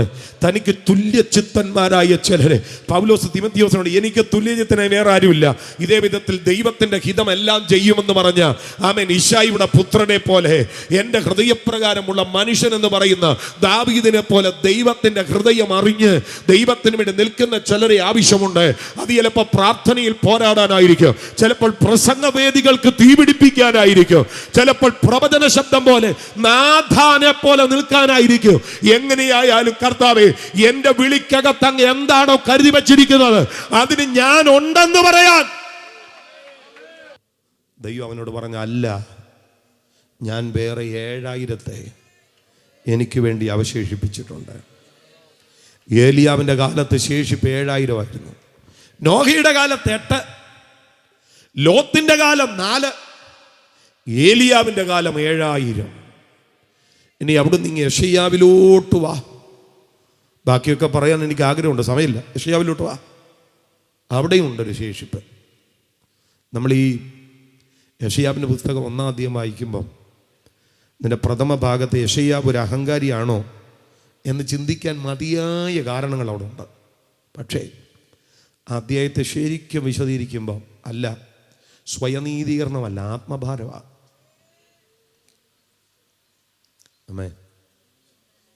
ആത്മഭാരമാണ്. യെശയ്യാവ് അതിനകത്ത് പറയുന്ന ഒരു കാര്യമുണ്ട്, സൈന്യങ്ങളുടെ ദൈവം നമുക്ക് അത്യല്പമായ ഒരു ശേഷിപ്പ് വെച്ചില്ലായിരുന്നെങ്കിൽ നാം സോദോമിനെ പോലെയും ഗോമോറെ പോലെയും ആകുമായിരുന്നു. കണ്ടോ, അത്യല്പമായൊരു ശേഷിപ്പ്. അദ്ദേഹത്തിൻ്റെ ആ ദർശനത്തിൻ്റെ ആധിക്യം നിങ്ങൾ ശ്രദ്ധിച്ചാണ്. എനിക്ക് 2 കുഞ്ഞുങ്ങളുണ്ട്. അവർക്ക് ഞാനിട്ട പേര് എൻ്റെ ഇഷ്ടത്തിനുള്ള പേരാണ്. നിങ്ങൾക്കെല്ലാവർക്കും ഇവിടെയുള്ള ഏതാണ്ട് എല്ലാവർക്കും മക്കളുണ്ട്. ഞാൻ ചോദിക്കുന്നത്, നിങ്ങളുടെ മക്കൾക്കിട്ട പേര് ദർശനം കണ്ടിട്ടതാണോ അതോ ദൂതായിട്ടിട്ട പേരാണോ? ഒന്നും അല്ലല്ലോ. അപ്പൻ്റെ പേരിൻ്റെ ആദ്യത്തെ അക്ഷരം അമ്മയുടെ പേരിൻ്റെ ആദ്യത്തെ അക്ഷരം ചേർത്ത് നമ്മളൊരു പേരുണ്ടാക്കി. സ്തോത്രം, ഹല്ലേലൂയ. അങ്ങനെ ഓരോരോ പേരുകൾ. പക്ഷേ യെശയ്യാവ് പേരിട്ടത് അതല്ല, അതൊരു ദൂതായിരുന്നു. യെശയ്യാവിൻ്റെ മൂത്ത പുത്രൻ യെശയ്യാവ് ഇട്ട പേര് ഷെയർ യാശൂബ് എന്നായിരുന്നു. ഷെയർ യാശൂബ്, അതിൻ്റെ അർത്ഥം എന്താണെന്നറിയാം? ഒരു ശേഷിപ്പ് മടങ്ങി വരും. നമ്മളൊക്കെ മോനെ ഫിന്നി എന്ന് വിളിക്കുമ്പോൾ സ്തോത്രം, ആളുകൾക്ക് മനസ്സിലാകാം പുള്ളിയുടെ മോനെയാണ് വിളിച്ചത്. പക്ഷേ യെശയ്യാവ് മോനെ ഷെയർ യാശൂബേ എന്ന് നീട്ടി വിളിച്ചാൽ അതിനർത്ഥം ഇസ്രായേലിനറിയാം ഒരു ശേഷിപ്പ് മടങ്ങി വരുമെന്ന് അപ്പം വിളിച്ചേ. ഇതായിരുന്നു പുള്ളിയുടെ ആത്മഭാരം. ജീസസ്, ഈ ആത്മഭാരത്തിൽ നിന്നിട്ടാണ് പുള്ളി പറഞ്ഞത്, ആകാശമേ കേൾക്ക്, ഭൂമിയെ ചെവി തരിക, ഞാൻ മക്കളെ പോറ്റി വളർത്തി, അവരോ എന്നോട് മത്സരിച്ചു. കാളയ്ക്ക് തൻ്റെ ഉടയവനെയും കഴുതയ്ക്ക് തൻ്റെ യജമാനൻ്റെ പുൽത്തൊട്ടി അറിയാം, എൻ്റെ ജനമോ അറിയുന്നില്ല. എൻ്റെ ജനമോ അറിയുന്നില്ല. നമ്മൾ പാടുന്നൊരു പാട്ടുണ്ടല്ലോ, ആകാശമേ കേൾക്കാം, ഭൂമിയെ ചെവി തരിക, ഞാൻ മക്കളെ പോറ്റി വളർത്തി, അവരെന്നോടു മത്സരിക്കുന്നു. കാള തൻ്റെ യുടയവന്റെ, കഴുത തൻ്റെ യജമാനന്റെ, പുൽത്തൊട്ടി അറിയുന്നല്ലോ എൻ ജനമറിയുന്നില്ല. കാളയ്ക്ക് തന്റെ ഉടയവനെ അറിയാം, കഴുതയ്ക്ക് തന്റെ യജമാനന്റെ പുൽത്തൊട്ടി അറിയാം, പക്ഷെ എൻ്റെ ജനത്തിന് എന്നെ അറിയത്തില്ല. ജീസസ്, എൻ്റെ ജനത്തിന് എന്നെ അറിയത്തില്ല. ഈ രാത്രി ആത്മഭാരം കൊണ്ട് നിറഞ്ഞാൽ ഇതെല്ലാം നമ്മൾ എന്താ പറയും? വേറെ എന്നാ പറയാനുള്ളത്? ദൈവത്തെ അറിയാത്തൊരു ജനം, കാളക്കുടയവനെ അറിയാം, കഴുതയ്ക്ക് യജമാനൻ്റെ പുൽത്തൊട്ടിയെ, എൻ്റെ ജനത്തിന് മാത്രം അല്ല. അങ്ങനെ ഒരു കൂട്ടത്തെ നമ്മൾ ഫേസ് ചെയ്യാറില്ലേ? ഏത് ഉപദേശം പ്രസംഗിച്ചാൽ തന്നെ അവർക്ക് അതേ വേണ്ട. അവർക്ക് വല്ല പോരാട്ടമോ, വല്ല ബന്ധനോ, വല്ല വീസായോ, ഒരു വീടോ, ഒരു കാറോ ഒക്കെ പ്രസംഗിച്ചു കഴിഞ്ഞാൽ ഇളകി മറിഞ്ഞു കളയും. സ്വതന്ത്രം അല്ല, അങ്ങനെ ഒരു കൂട്ടമുണ്ട്. ഈ രാത്രി ഇവിടെയും കാണും. നടവാതിലിൻ്റെ കീഴിൽ മുട്ടത്തോടിനകത്ത് ചെയ്തു വെച്ച ചില പോരുകൾ ഇന്ന് രാത്രി അതിൻ്റെ അടിവേര് തകർന്ന് ഇളകാൻ പോവുകയാണെന്ന് പറഞ്ഞാൽ ഇരിക്കുന്ന ചെയറും ചവിട്ടി മറിച്ച്, സ്തോത്രം, കുടിക്കാൻ വെച്ചിരിക്കുന്ന ഗ്ലാസും ചവിട്ടി പൊട്ടിക്കും, കയ്യിലിരിക്കുന്ന ബൈബിളും എടുത്തെറിയും, ആരാധിച്ച് കളയും. പക്ഷേ മടങ്ങി വരണം, നിനക്കൊരു നിയോഗമുണ്ട്, നിനക്കൊരു ശുശ്രൂഷയുണ്ടെന്ന് പറഞ്ഞു കഴിഞ്ഞാൽ, ഓ ഇതാണ് വലിയ കാര്യം. 2019 വല്ല വീസ വല്ലോ കിട്ടുന്ന കാര്യമുണ്ടെങ്കിൽ സ്തോത്രം. നമ്മൾ അങ്ങനെ അങ്ങ് ട്യൂൺഡായിപ്പോയി. സ്തോത്രം. വലിയ സമൃദ്ധിയാണ് നമുക്ക് വേണ്ടുന്നത്, വലിയ ഉയർച്ചയാണ് നമുക്ക് വേണ്ടുന്നത്. ജീസസ്, അങ്ങനെ ട്യൂൺഡായിപ്പോയി. ഹല്ലേലൂയ. ഈ രാത്രി ഞാൻ പറയാം, ഈ സമൃദ്ധിയുടെ പുറകെ നടക്കുന്ന പല പുള്ളികൾക്ക് ഇത് കിട്ടുന്നില്ലെന്നുള്ളത് വേറൊരു കാര്യം. എന്നാൽ കർത്താവിൻ്റെ പിന്നാലെ നടക്കുന്നവർക്ക് ഇത് ഇഷ്ടം പോലെ കിട്ടുന്നുണ്ടെന്നുള്ളത് മറ്റൊരു കാര്യം. ഹല്ലേലൂയ. അതുകൊണ്ട് 27 സങ്കീർത്തനത്തിൽ പറയുന്നത്, യഹോവയുടെ മനോഹരത്വം കാണുവാനും അവൻ്റെ സന്നിധിയിൽ ധ്യാനിപ്പാനും അവൻ്റെ ആയുഷ്കാലത്തിൽ അവൻ്റെ ആലയത്തിൽ ആയുഷ്കാലം പാർക്കേണ്ടതിനും തന്നെ സ്തോത്രം എന്ന് ആഗ്രഹിക്കുന്നു, പ്രാർത്ഥിക്കുന്നു. അടുത്ത വാക്യത്തിൽ എഴുതിയിരിക്കുക, അനർത്ഥ ദിവസത്തിൽ അവൻ തൻ്റെ കൂടാരത്തിൽ എന്നെ മറയ്ക്കും. എൻ്റെ പ്രാർത്ഥന എന്തുവാ? യഹോവയുടെ മനോഹരത്വം കാണണം. 2, അവൻ്റെ മന്ദിരത്തിൽ ധ്യാനിക്കണം. 3, അവൻ്റെ ആലയത്തിൽ ആയുഷ്കാലം പാർക്കണം. ഈ 3 കാര്യം അങ്ങോട്ട് ചോദിച്ചപ്പോൾ കർത്താവ് പറയുക, എടാ നീ 3 കാര്യം ചോദിച്ചുകൊണ്ട് ബാക്കി ഞാൻ നിനക്ക് തരാം. നിന്റെ അനർത്ഥ ദിവസത്തിൽ ഞാൻ നിന്നെ മറയ്ക്കാം. അത് പ്രാർത്ഥിച്ചില്ല, അത് ദൈവം തരുന്ന ഗ്യാരണ്ടിയാ. ഞാൻ മറയ്ക്കാം. നിനക്കെതിരെ അനർത്ഥം കുതിച്ചു വരുന്നത് എന്താണെന്ന് നിനക്കറിയത്തില്ല. അത് വരുമ്പോൾ എൻ്റെ മനോഹരത്വം കാണാൻ കൊതിക്കുന്ന നിന്നെ ഞാൻ അന്ന് മറച്ചോളാം. അടുത്തത്, പാറമേൽ ഞാൻ നിന്നെ ഉയർത്തിക്കോളാം. ശത്രുക്കളുടെ മുന്നിൽ നിന്റെ തലയെ ഞാൻ ഉയർത്തിക്കോളാം. ഉയർച്ചയുടെ പുറകെ നടക്കണ്ട, കർത്താവിൻ്റെ പുറകെ നടന്നോ, ഉയർച്ച പുറകെ വരും. പക്ഷെ നീ ഉയർച്ചയുടെ പിന്നാലെ നടന്നു കഴിഞ്ഞാൽ നിന്റെ ജീവകാലത്ത് നിനക്കതിനെ കിട്ടാൻ പോകുന്നില്ല. ഈ രാത്രി സമൃദ്ധിയുടെയും വിടുതലിൻ്റെയും പിന്നാലെയുള്ള നടത്തം നിർത്തിയിട്ട് ഈ രാത്രി ദൈവത്തിൻ്റെ പിന്നാലെ വാ. ശബ്ദം ഉയർത്തി കർത്താവിനെ സ്തുതിച്ചേ സന്തോഷത്തോടെ. ഹല്ലേലൂയ. അപ്പോ യെശയ്യാവിൻ്റെ പ്രാർത്ഥനയാതാ, ഒരു ശേഷിപ്പ് മടങ്ങി വരണം. ഈ വീക്ഷണത്തിൽ നിന്നിട്ട് നിങ്ങൾ യെശയ്യാവിൻ്റെ പുസ്തകം 6-ാം അധ്യായത്തെ വിലയിരുത്തണം. അവിടെ എഴുതിയിരിക്കുന്നത് എന്താണെന്നറിയോ? ഉസിയ രാജാവ് മരിച്ച ആണ്ടിൽ കർത്താവ് ഉയർന്നു പൊങ്ങിയുള്ള സിംഹാസനത്തിൽ ഇരിക്കുന്നത് ഞാൻ കണ്ടു. നമ്മുടെയൊക്കെ പ്രസംഗം, നമ്മുടെയൊക്കെ ജീവിതത്തിലുള്ള ചില ഉസിയാവുമാർ മരിക്കാതെ ഇരിക്കുന്നവനെ കാണാൻ നമുക്ക് കഴിയത്തില്ല. ഉസിയാവുമാർ മരിക്കട്ടെ. മരിച്ചാൽ ആര് പറഞ്ഞു ഉസിയാവ് പിശാചാണെന്ന്? ഉസിയാവ് മരിച്ചാലേ കാണാൻ പറ്റത്തുള്ളെന്ന് ആരായി പറഞ്ഞ്? സ്തോത്രം. ശുദ്ധ വിവരക്കേടാണെന്ന് ഞാൻ അതിനെക്കുറിച്ച് പറയും. കാരണം യെശയ്യാവ് പ്രവചിച്ചത് 4 രാജാക്കന്മാരുടെ കാലത്താണ്. 1-ാം അധ്യായത്തിൽ 1-ാം വാക്യത്തിലുണ്ട്. സ്തോത്രം. 4 രാജാക്കന്മാരുടെ കാലത്താണ് യെശയ്യാവ് പ്രവചിച്ചത്. അതിലൊരു രാജാവാണ് ഉസിയാവ്. ഉസിയാവും യെശയ്യാവും തമ്മിൽ ഭയങ്കര അടുപ്പമായിരുന്നു. ഈ പുള്ളി മരിച്ച സങ്കടത്തിൽ ഇനി അടുത്ത ആരെ ആക്കണമെന്ന് ദൈവത്തോട് ചോദിക്കാൻ പ്രവാചകൻ ദുഃഖത്തോടെ ചെന്നിരുന്നപ്പോൾ പ്രവാചകനെ കാണിച്ച കാഴ്ചയാണ് 6-ാം അധ്യായത്തിലെ കാഴ്ച. അല്ലാതെ ഉസിയാവ് മരിച്ചാലേ ഇത് കാണാൻ പറ്റത്തുള്ളൂ അങ്ങനൊന്നും അല്ല. അതൊരു ഹിസ്റ്ററിയാണ്, അതൊരു ഡേറ്റാ. ഉസിയ രാജാവ് മരിച്ച ആണ്ടിൽ. സ്തോത്രം. കർത്താവ് ഉയർന്നും പൊങ്ങിയുള്ള സിംഹാസനത്തിൽ ഇരിക്കുന്നത് യെശയ്യാവ് കാണുക. ഈ കാഴ്ച മഹത്വത്തിൻ്റെ ദർശനം. ഉയർന്നും പൊങ്ങിയുള്ള സിംഹാസനം, എനിക്കതൊക്കെ പറയാൻ ഭയങ്കര ഇഷ്ടമാണ് കേട്ടോ. ഉയർന്നും പൊങ്ങിയുള്ള സിംഹാസനം, ഇതൊക്കെ ഭയങ്കര സംഭവമാണ്. എന്ന് പറഞ്ഞാൽ അതതിൻ്റെ ആ യുണീക്ക്നെസ്സാണ്, അതിൻ്റെ ആ നിസ്തുല്യതയാണ്. അതിനോട് തുല്യം ചൊല്ലാൻ വേറൊരു സംഭവമില്ല. ഇതിന് മുകളിൽ ഇതുവരെ ആരും കയറിയിട്ടില്ല. ആ സിംഹാസനത്തിൽ ഇരിക്കുന്നവൻ സിംഹാസനത്തിൽ ഇരിക്കുമ്പോൾ 6 ചിറകുകളുള്ള സറാഫുകൾ 2 കൊണ്ട് മുഖം മൂടി പാദം മൂടി 2 കൊണ്ട് പറന്നുകൊണ്ട് ദേ പരിശുദ്ധൻ പരിശുദ്ധൻ പരിശുദ്ധൻ എന്നവർ ആർക്കുക. അവരാർക്കുന്ന ശബ്ദത്താൽ ഉമ്മരപ്പടികളുടെ അടിസ്ഥാനം കുലുങ്ങുന്നു. ആലയം പുക കൊണ്ട് നിറഞ്ഞു. ഈ കാഴ്ച അങ്ങോട്ട് കണ്ടുകൊണ്ടിരുന്നപ്പോൾ യെശയ്യാവ് അറിയാതെ അങ്ങ് നിലവിളിക്കുക, അയ്യോ ഞാൻ നശിച്ചു, ഞാൻ ശുദ്ധിയില്ലാത്ത അധരങ്ങളുള്ള ഒരു മനുഷ്യൻ. പ്രവാചക, അങ്ങ് പാപിയാണ്? അല്ല. പിന്നെന്താ ഞാൻ ശുദ്ധിയില്ലാത്ത അധരങ്ങളുള്ള മനുഷ്യനെന്ന് പറഞ്ഞത്? എൻ്റെ പൊന്നു പ്രിയപ്പെട്ടവരെ, ദൈവത്തെ കണ്ടാൽ അങ്ങനെ പറയാൻ പറ്റത്തുള്ളൂ. നമ്മളങ്ങനെ പറയാത്തത് നമ്മുടെ വിശുദ്ധിയെ താരതമ്യം ചെയ്യുന്നത്. അച്ഛാ സോറി, ഉദാഹരണമാണ്. സ്തോത്രം. എന്നേക്കാൾ ഒത്തിരി വിശുദ്ധനായിരിക്കും അച്ചായൻ. ഞാൻ അച്ചായനെ നോക്കുമ്പോൾ അച്ചായനേക്കാൾ ഒത്തിരി വിശുദ്ധനായിരിക്കും ഞങ്ങൾ 2 പേരും കൂടെ ദൈവത്തെ നോക്കുമ്പോഴാണ് ഞങ്ങൾ 2 ഒന്നും അല്ലെന്നറിയുന്നത്. കർത്താവിനെ കാണുമ്പോഴാണ് ഞാൻ ഏതാണ്ടാണെന്നുള്ള തോന്നൽ അങ്ങ് പോകുന്നത്. അതാ പ്രവാചകൻ പറഞ്ഞത്, അയ്യോ ഞാൻ നശിച്ചു. ദൈവത്തിൻ്റെ മുൻപിൽ സ്വർഗം പോലും വിശുദ്ധമല്ല. പ്രവാചകൻ പാപി ആയതുകൊണ്ടൊന്നുമല്ല, കാഴ്ച ഭയങ്കരം. അതുകൊണ്ടാണ് കാഴ്ച ഭയങ്കരമാണ്. അയ്യോ ഞാൻ നശിച്ചു, ഞാൻ ശുദ്ധിയില്ലാത്ത അധരങ്ങൾ. ഇതങ്ങോട്ട് പറഞ്ഞു തീർന്നപ്പോൾ കത്തുന്ന യാഗപീഠത്തിൻ്റെ കനലുകളിൽ ഒന്ന് കൊടിലുകൊണ്ടെടുത്ത പ്രവാചകന്റെ അധരത്തിൻ്റെ മേൽ ഒരു ദൂതൻ തൊടുകയാണ്. ഈയോ, ഒരഗ്നി സ്പർശനം. ഈ അഗ്നി സ്പർശനം സംഭവിച്ചതോടുകൂടി പ്രവാചകന്റെ മിനിസ്ട്രി അടിമുടി അങ്ങ് മാറുക.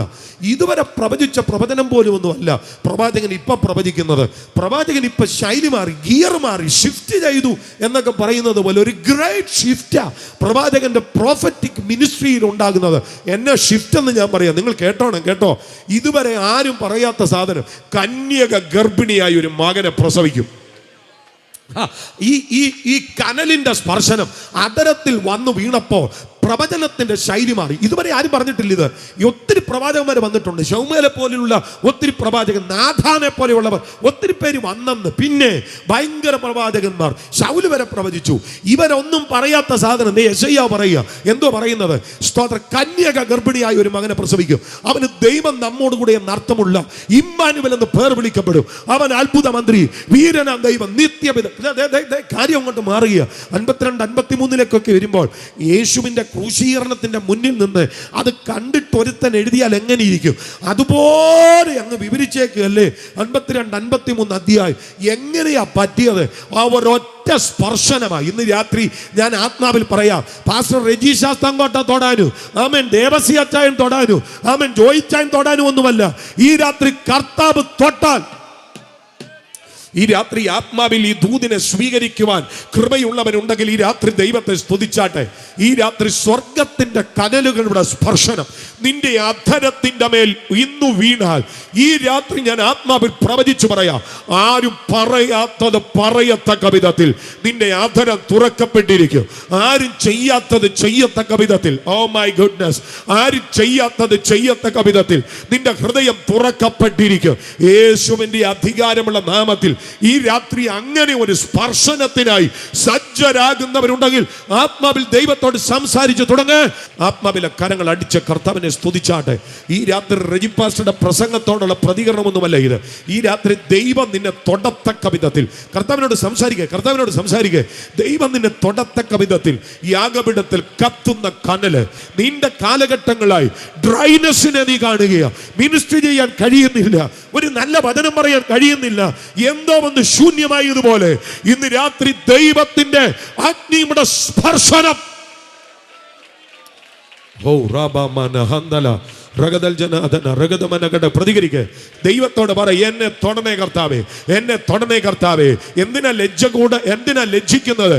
ഈ രാത്രി ലജ്ജ കൂടാതെ പറ, എനിക്കറിയാം ചിലരുടെ ജീവിതം മാറുന്നത് പോലെ, ചിലരുടെ മിനിസ്ട്രി മാറുന്നത് പോലെ, ചിലരുടെ അഭിഷേകത്തിന്റെ മേൽ വീണ ഒരു കറുത്ത നിഴൽ മാറിപ്പോകുന്നത് പോലെ, ഈ രാത്രി ചിലരെ ജ്വലിക്കുന്നത് പോലെ, തീയിൽ ചുള്ളി കത്തുന്നത് പോലെ, തീ കൊണ്ട് വെള്ളം തിളയ്ക്കുന്നത് പോലെ ഈ രാത്രി ചിലർക്ക് വേണ്ടി സ്വർഗം ആകാശം കീറി ഇറങ്ങി വരികയാണ്. ചിലർക്ക് വേണ്ടി സ്വർഗം ആകാശം കീറി ഇറങ്ങി വരികയാണ്. നാളുകളായിട്ടുള്ള നിന്റെ കാത്തിരിപ്പാത് ഈ രാത്രി ആ വിധത്തിൽ ദൈവം നിന്നെ സ്പർശിക്കുകയാണ്. യേശുവിന്റെ അധികാരമുള്ള നാമത്തിൽ. ഇതൊരു സാധാരണ രാത്രിയല്ല. വസ്ത്രത്തിന് തീ പിടിക്കുന്നത് പോലെ ചിലരെ അഭിഷേകം കൊണ്ട് ദൈവത്തിന്റെ ആത്മാവ് നിറയ്ക്കുന്ന രാത്രിയായത്. അസാധാരണമായി ആത്മശക്തിയുടെ പകർച്ച ചിലരുടെ മേൽ കൈമാറ്റം ചെയ്യുന്ന രാത്രിയായത്.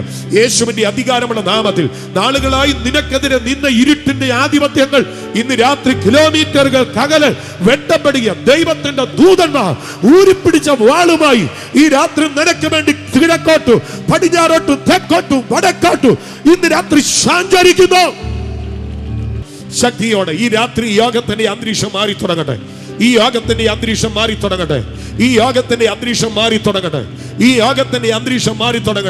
ഒരു റമനന്റിനെ ദൈവം നിറയ്ക്കുന്നു. ദൈവത്തിന് വേണ്ടി നിൽക്കുവാൻ കൊതിക്കുന്ന ചിലരെ ദൈവം നിറയ്ക്കുന്നു.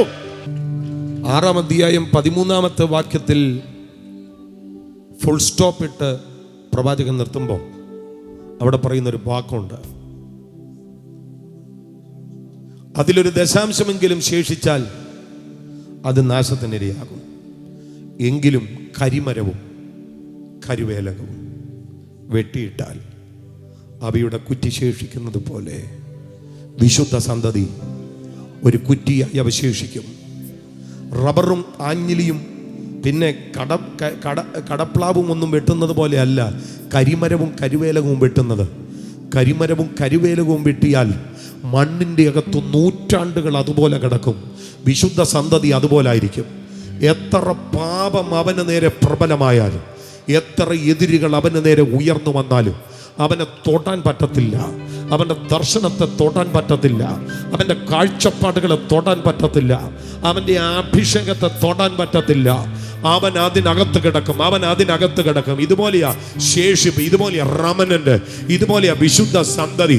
യെരൂശലേം പുത്രിമാർ ചുറ്റും നിന്ന് രാപ്പകൽ പ്രിയനോടുള്ള അനുരാഗം കവരത്തക്ക വിധത്തിൽ മാടി വിളിച്ചാൽ വിശുദ്ധ സന്തതി ചലിക്കുകയില്ല.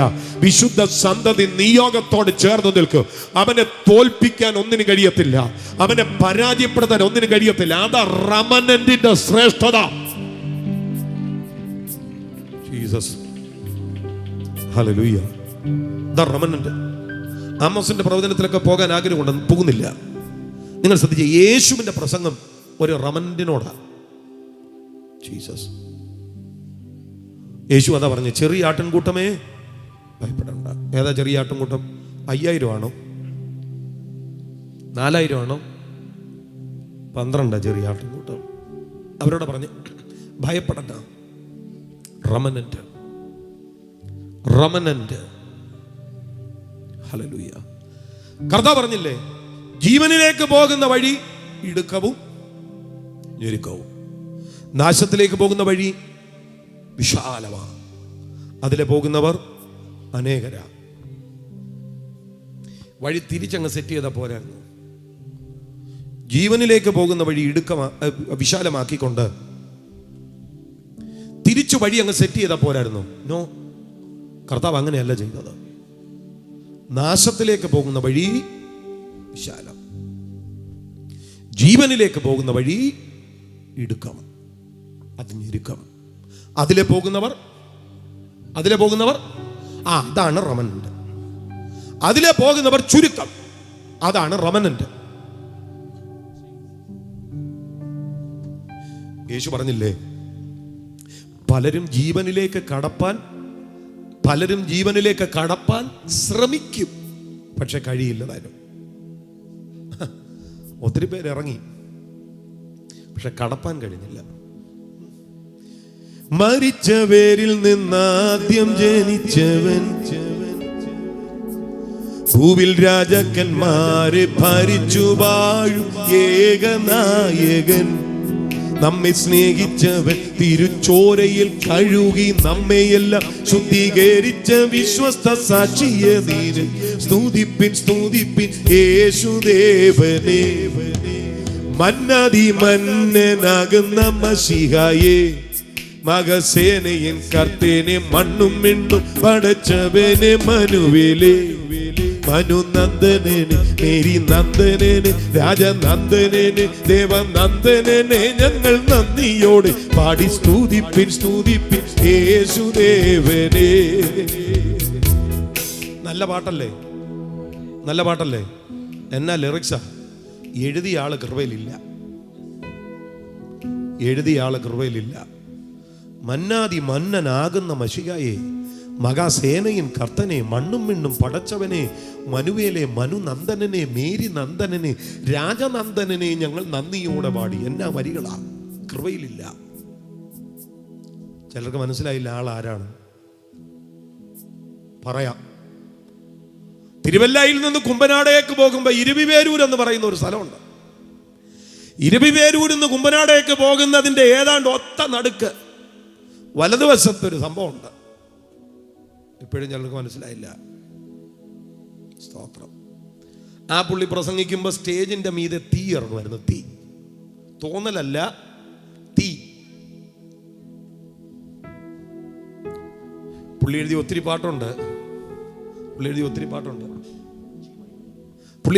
പാട്ടുണ്ട്. സ്തോത്രം. അതൊക്കെ ഭയങ്കര സുന്ദരമായിട്ടുള്ള പാട്ടാണ്. സുന്ദരരൂപനെ ഞാൻ ഈ മേഘമതിൽ വേഗം കാണാൻ, മൽപ്രേമ കാന്തനെ കാണാൻ, രാപ്പകലില്ലവിടെ പ്രശോഭിതമായൊരു നാട്, നാലു ജീവികൾ പാടുമവിടെ. എന്ന പാട്ടല്ലേ ജീസസ്? എല്ലാം മറ്റേ പുള്ളി എഴുതിയ അമ്മേ. ഒരു പ്രവചനം പാളിപ്പോയി, സംഭവം മൊത്തത്തിൽ തിരിഞ്ഞു. എനിക്ക് പേര് പറയാനൊക്കെ ബുദ്ധിമുട്ടുണ്ട്, പേര് പറയുന്നതിൻ്റെ ശൈലിയല്ല. ഞാൻ പറഞ്ഞ തുടക്കം നല്ലതായിരുന്നു. ജീവനിലേക്ക് കടപ്പാൻ നോക്കി, പക്ഷേ കഴിഞ്ഞില്ല. ഇന്ന് രാത്രി ആരംഭശൂരത്വമാണോ? ആകരുത്.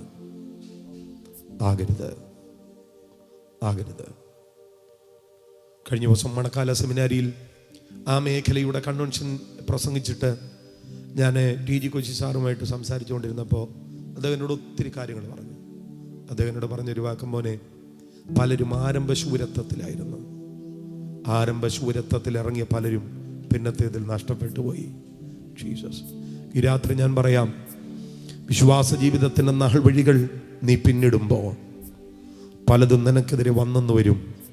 പക്ഷേ അതിൻ്റെ മുൻപിൽ പരാജയപ്പെടാതെ ഒരു വിശുദ്ധ സന്തതിയെപ്പോലെ കരിമരവും കരുവേലകവും വെട്ടിയിട്ടാൽ അതിൻ്റെ കുറ്റി മണ്ണിൽ ശേഷിക്കുന്നത് പോലെ ഈ രാത്രിയിൽ നിൽക്കാൻ കഴിയുന്ന ഒരു കൂട്ടമുണ്ടെങ്കിൽ അവർ റമനന്റായി മാറും.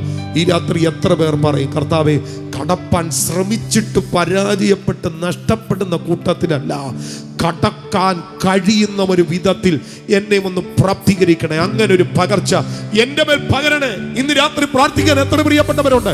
ഇതുപോലൊരു റമനന്റ് ഇന്നും ഉണ്ടെന്ന് പൗലോസ് പറഞ്ഞേ. അതാ വായിച്ച, ഇന്നും ഉണ്ട്.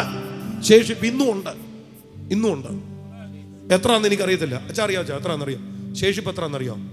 അച്ഛാ അറിയാം? അറിയത്തില്ല. അച്ഛാ അറിയാം? ഇല്ല, നമുക്ക് ആർക്കും അറിയത്തില്ല. പ്രസംഗിക്കുന്ന എനിക്കറിയത്തില്ല. പട്ടാമ്പി സെൻട്രൽ പാസ്റ്റർക്ക് അറിയാം അച്ഛാ? അച്ഛൻ അറിയത്തില്ല. സ്തോത്രം. ഇനി പട്ടാമ്പി സെൻട്രൽ പാസ് എന്നുള്ള നിലയിൽ ആമേൻ അച്ഛനോട് മാത്രമല്ല, ഇനിയും കുമ്പനാടി എന്നിട്ട് പ്രസിഡന്റിനോട് ചോദിച്ചാൽ അറിയത്തില്ല. സ്തോത്രം. ഞങ്ങളുടെ സ്റ്റേറ്റ് ഓവർസിയറിനോട് മാത്രമല്ല, അമേരിക്കയിൽ ചെന്നിട്ട് 157 രാജ്യത്തിൻ്റെ ജനറൽ ഓവർസിയറിനോട് ചോദിച്ചാൽ പുള്ളിക്കും അറിയത്തില്ല. കാരണം ഇതൊന്നും കർത്താവ് ആരുടെയും കയ്യിൽ കൊടുത്തിട്ടില്ല. പ്രസംഗിക്കുന്നവനും പ്രവചിക്കുന്നവനും കയ്യിലൊന്നും കർത്താവ് കൊടുത്തിട്ടില്ല. നേതാക്കന്മാരുടെ കയ്യിലൊന്നും ഈ റമനന്റിനെ കൊടുത്തിട്ടില്ല. ഇന്ന് രാത്രി അതിനകത്ത് കയറി പറ്റുക എന്നുള്ളതാണ് ഏറ്റവും വലിയ കാര്യം. ഈ രാത്രി യോഗത്തിന് ആശീർവാദം പറയുമ്പോൾ എൻ്റെ ദൈവം എനിക്ക് അതിനകത്തൊന്ന് എത്തണമെന്ന് പറയാൻ ഇന്ന് രാത്രി എത്ര പ്രിയപ്പെട്ടവരുണ്ട്. നിങ്ങൾ മൊത്തത്തിലൊന്ന് ശ്രദ്ധിച്ച് നോഹയുടെ കാലത്ത് 8 പേര്, ലോത്തിൻ്റെ കാലത്ത് 4 പേര്, ഏലിയാവിൻ്റെ കാലത്ത് 7000, യെശയ്യാവിൻ്റെ കാലത്ത് അല്പം, ആമേൻ, യേശുവിൻ്റെ കാലത്ത് ചെറിയ ആട്ടിൻകൂട്ടം. പൗലോസ് പറയുന്നു ഈ കാലത്തിലുണ്ട് ഒരു ശേഷിപ്പ്. എത്ര ആണെന്ന് എനിക്കറിയത്തില്ല. 8 ആണോ അറിയില്ല, 4 ആണോ അറിയില്ല, 7000 ആണോ അറിയില്ല, അത്യല്പമാണോ അറിയില്ല, ചെറിയ ആട്ടിൻകൂട്ടമാണോ അറിയില്ല. പക്ഷെ ഈ കാലത്തിലുണ്ട്. എൻ്റെ പ്രാർത്ഥന ഞാൻ പറയാം, കർത്താവ് 8 ആണെങ്കിൽ അതിലൊന്നിൽ എന്നെ കൂടെ ഒന്ന് ഉൾപ്പെടുത്തണേ. 4 ആണെങ്കിൽ അതിലൊന്നിൽ, 7000 ആണെങ്കിൽ അതിലൊന്നിൽ എന്നെ കൂടെ ഒന്ന് ഉൾപ്പെടുത്തിക്കോണേ. അത്യല്പമാണെങ്കിൽ അതിലൊന്നിൽ എന്നെ കൂടെ ഒന്ന് ഉൾപ്പെടുത്തിക്കോണേ. ചെറിയ ആട്ടിൻകൂട്ടമാണെങ്കിൽ അതിലൊന്നിൽ എന്നെ കൂടെ ഒന്ന് ഉൾപ്പെടുത്തിക്കൊള്ളണേ. ഇന്ന് രാത്രി എത്ര പേർ ഇവിടെ പ്രാർത്ഥിക്കും, കർത്താവേ ആ റമനന്റിനകത്ത് എന്നെയും എൻ്റെ കുടുംബത്തിനെയും ഒന്ന് കൊണ്ടുവരണമേ. പ്രാർത്ഥിക്കാൻ പറ്റുന്നവരുണ്ടോ? ആമേൻ. വസ്ത്രങ്ങളെ അല്ല, ഹൃദയങ്ങളെ കീറി ഈ രാത്രി കണ്ണുനീരോടെ ഒന്ന് പ്രാർത്ഥിക്കാൻ പറ്റുന്നവരുണ്ടോ? ആ റമനന്റിനകത്ത് എന്നെ ഒന്ന് കൊണ്ടുവരണേ. എത്ര പേർ പ്രാർത്ഥിക്കും?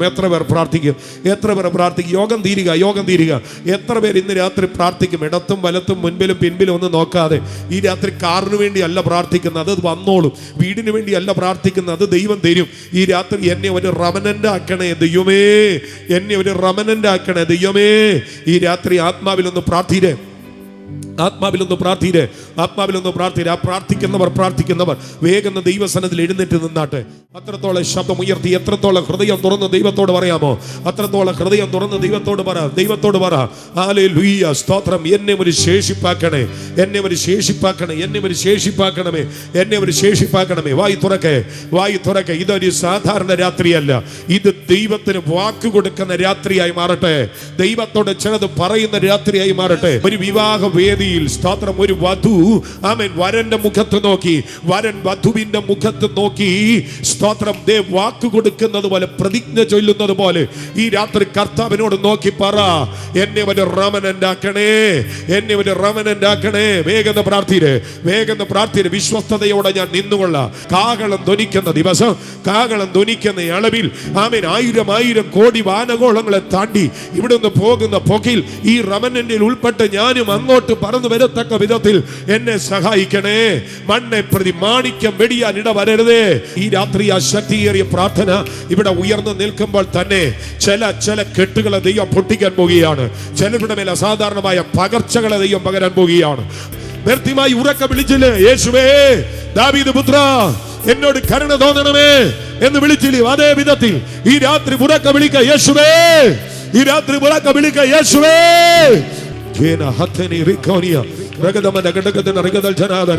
യേശുവിന്റെ നാമത്തിൽ, യേശുവിന്റെ എല്ലാ നിരാശകളും ഇപ്പോൾ മാറട്ടെ, എല്ലാ പരാജയങ്ങളും ഇപ്പോൾ മാറട്ടെ, എല്ലാ വേദനകളും ഇപ്പോൾ മാറട്ടെ, എല്ലാ മടുപ്പുകളും ഇപ്പോൾ മാറട്ടെ.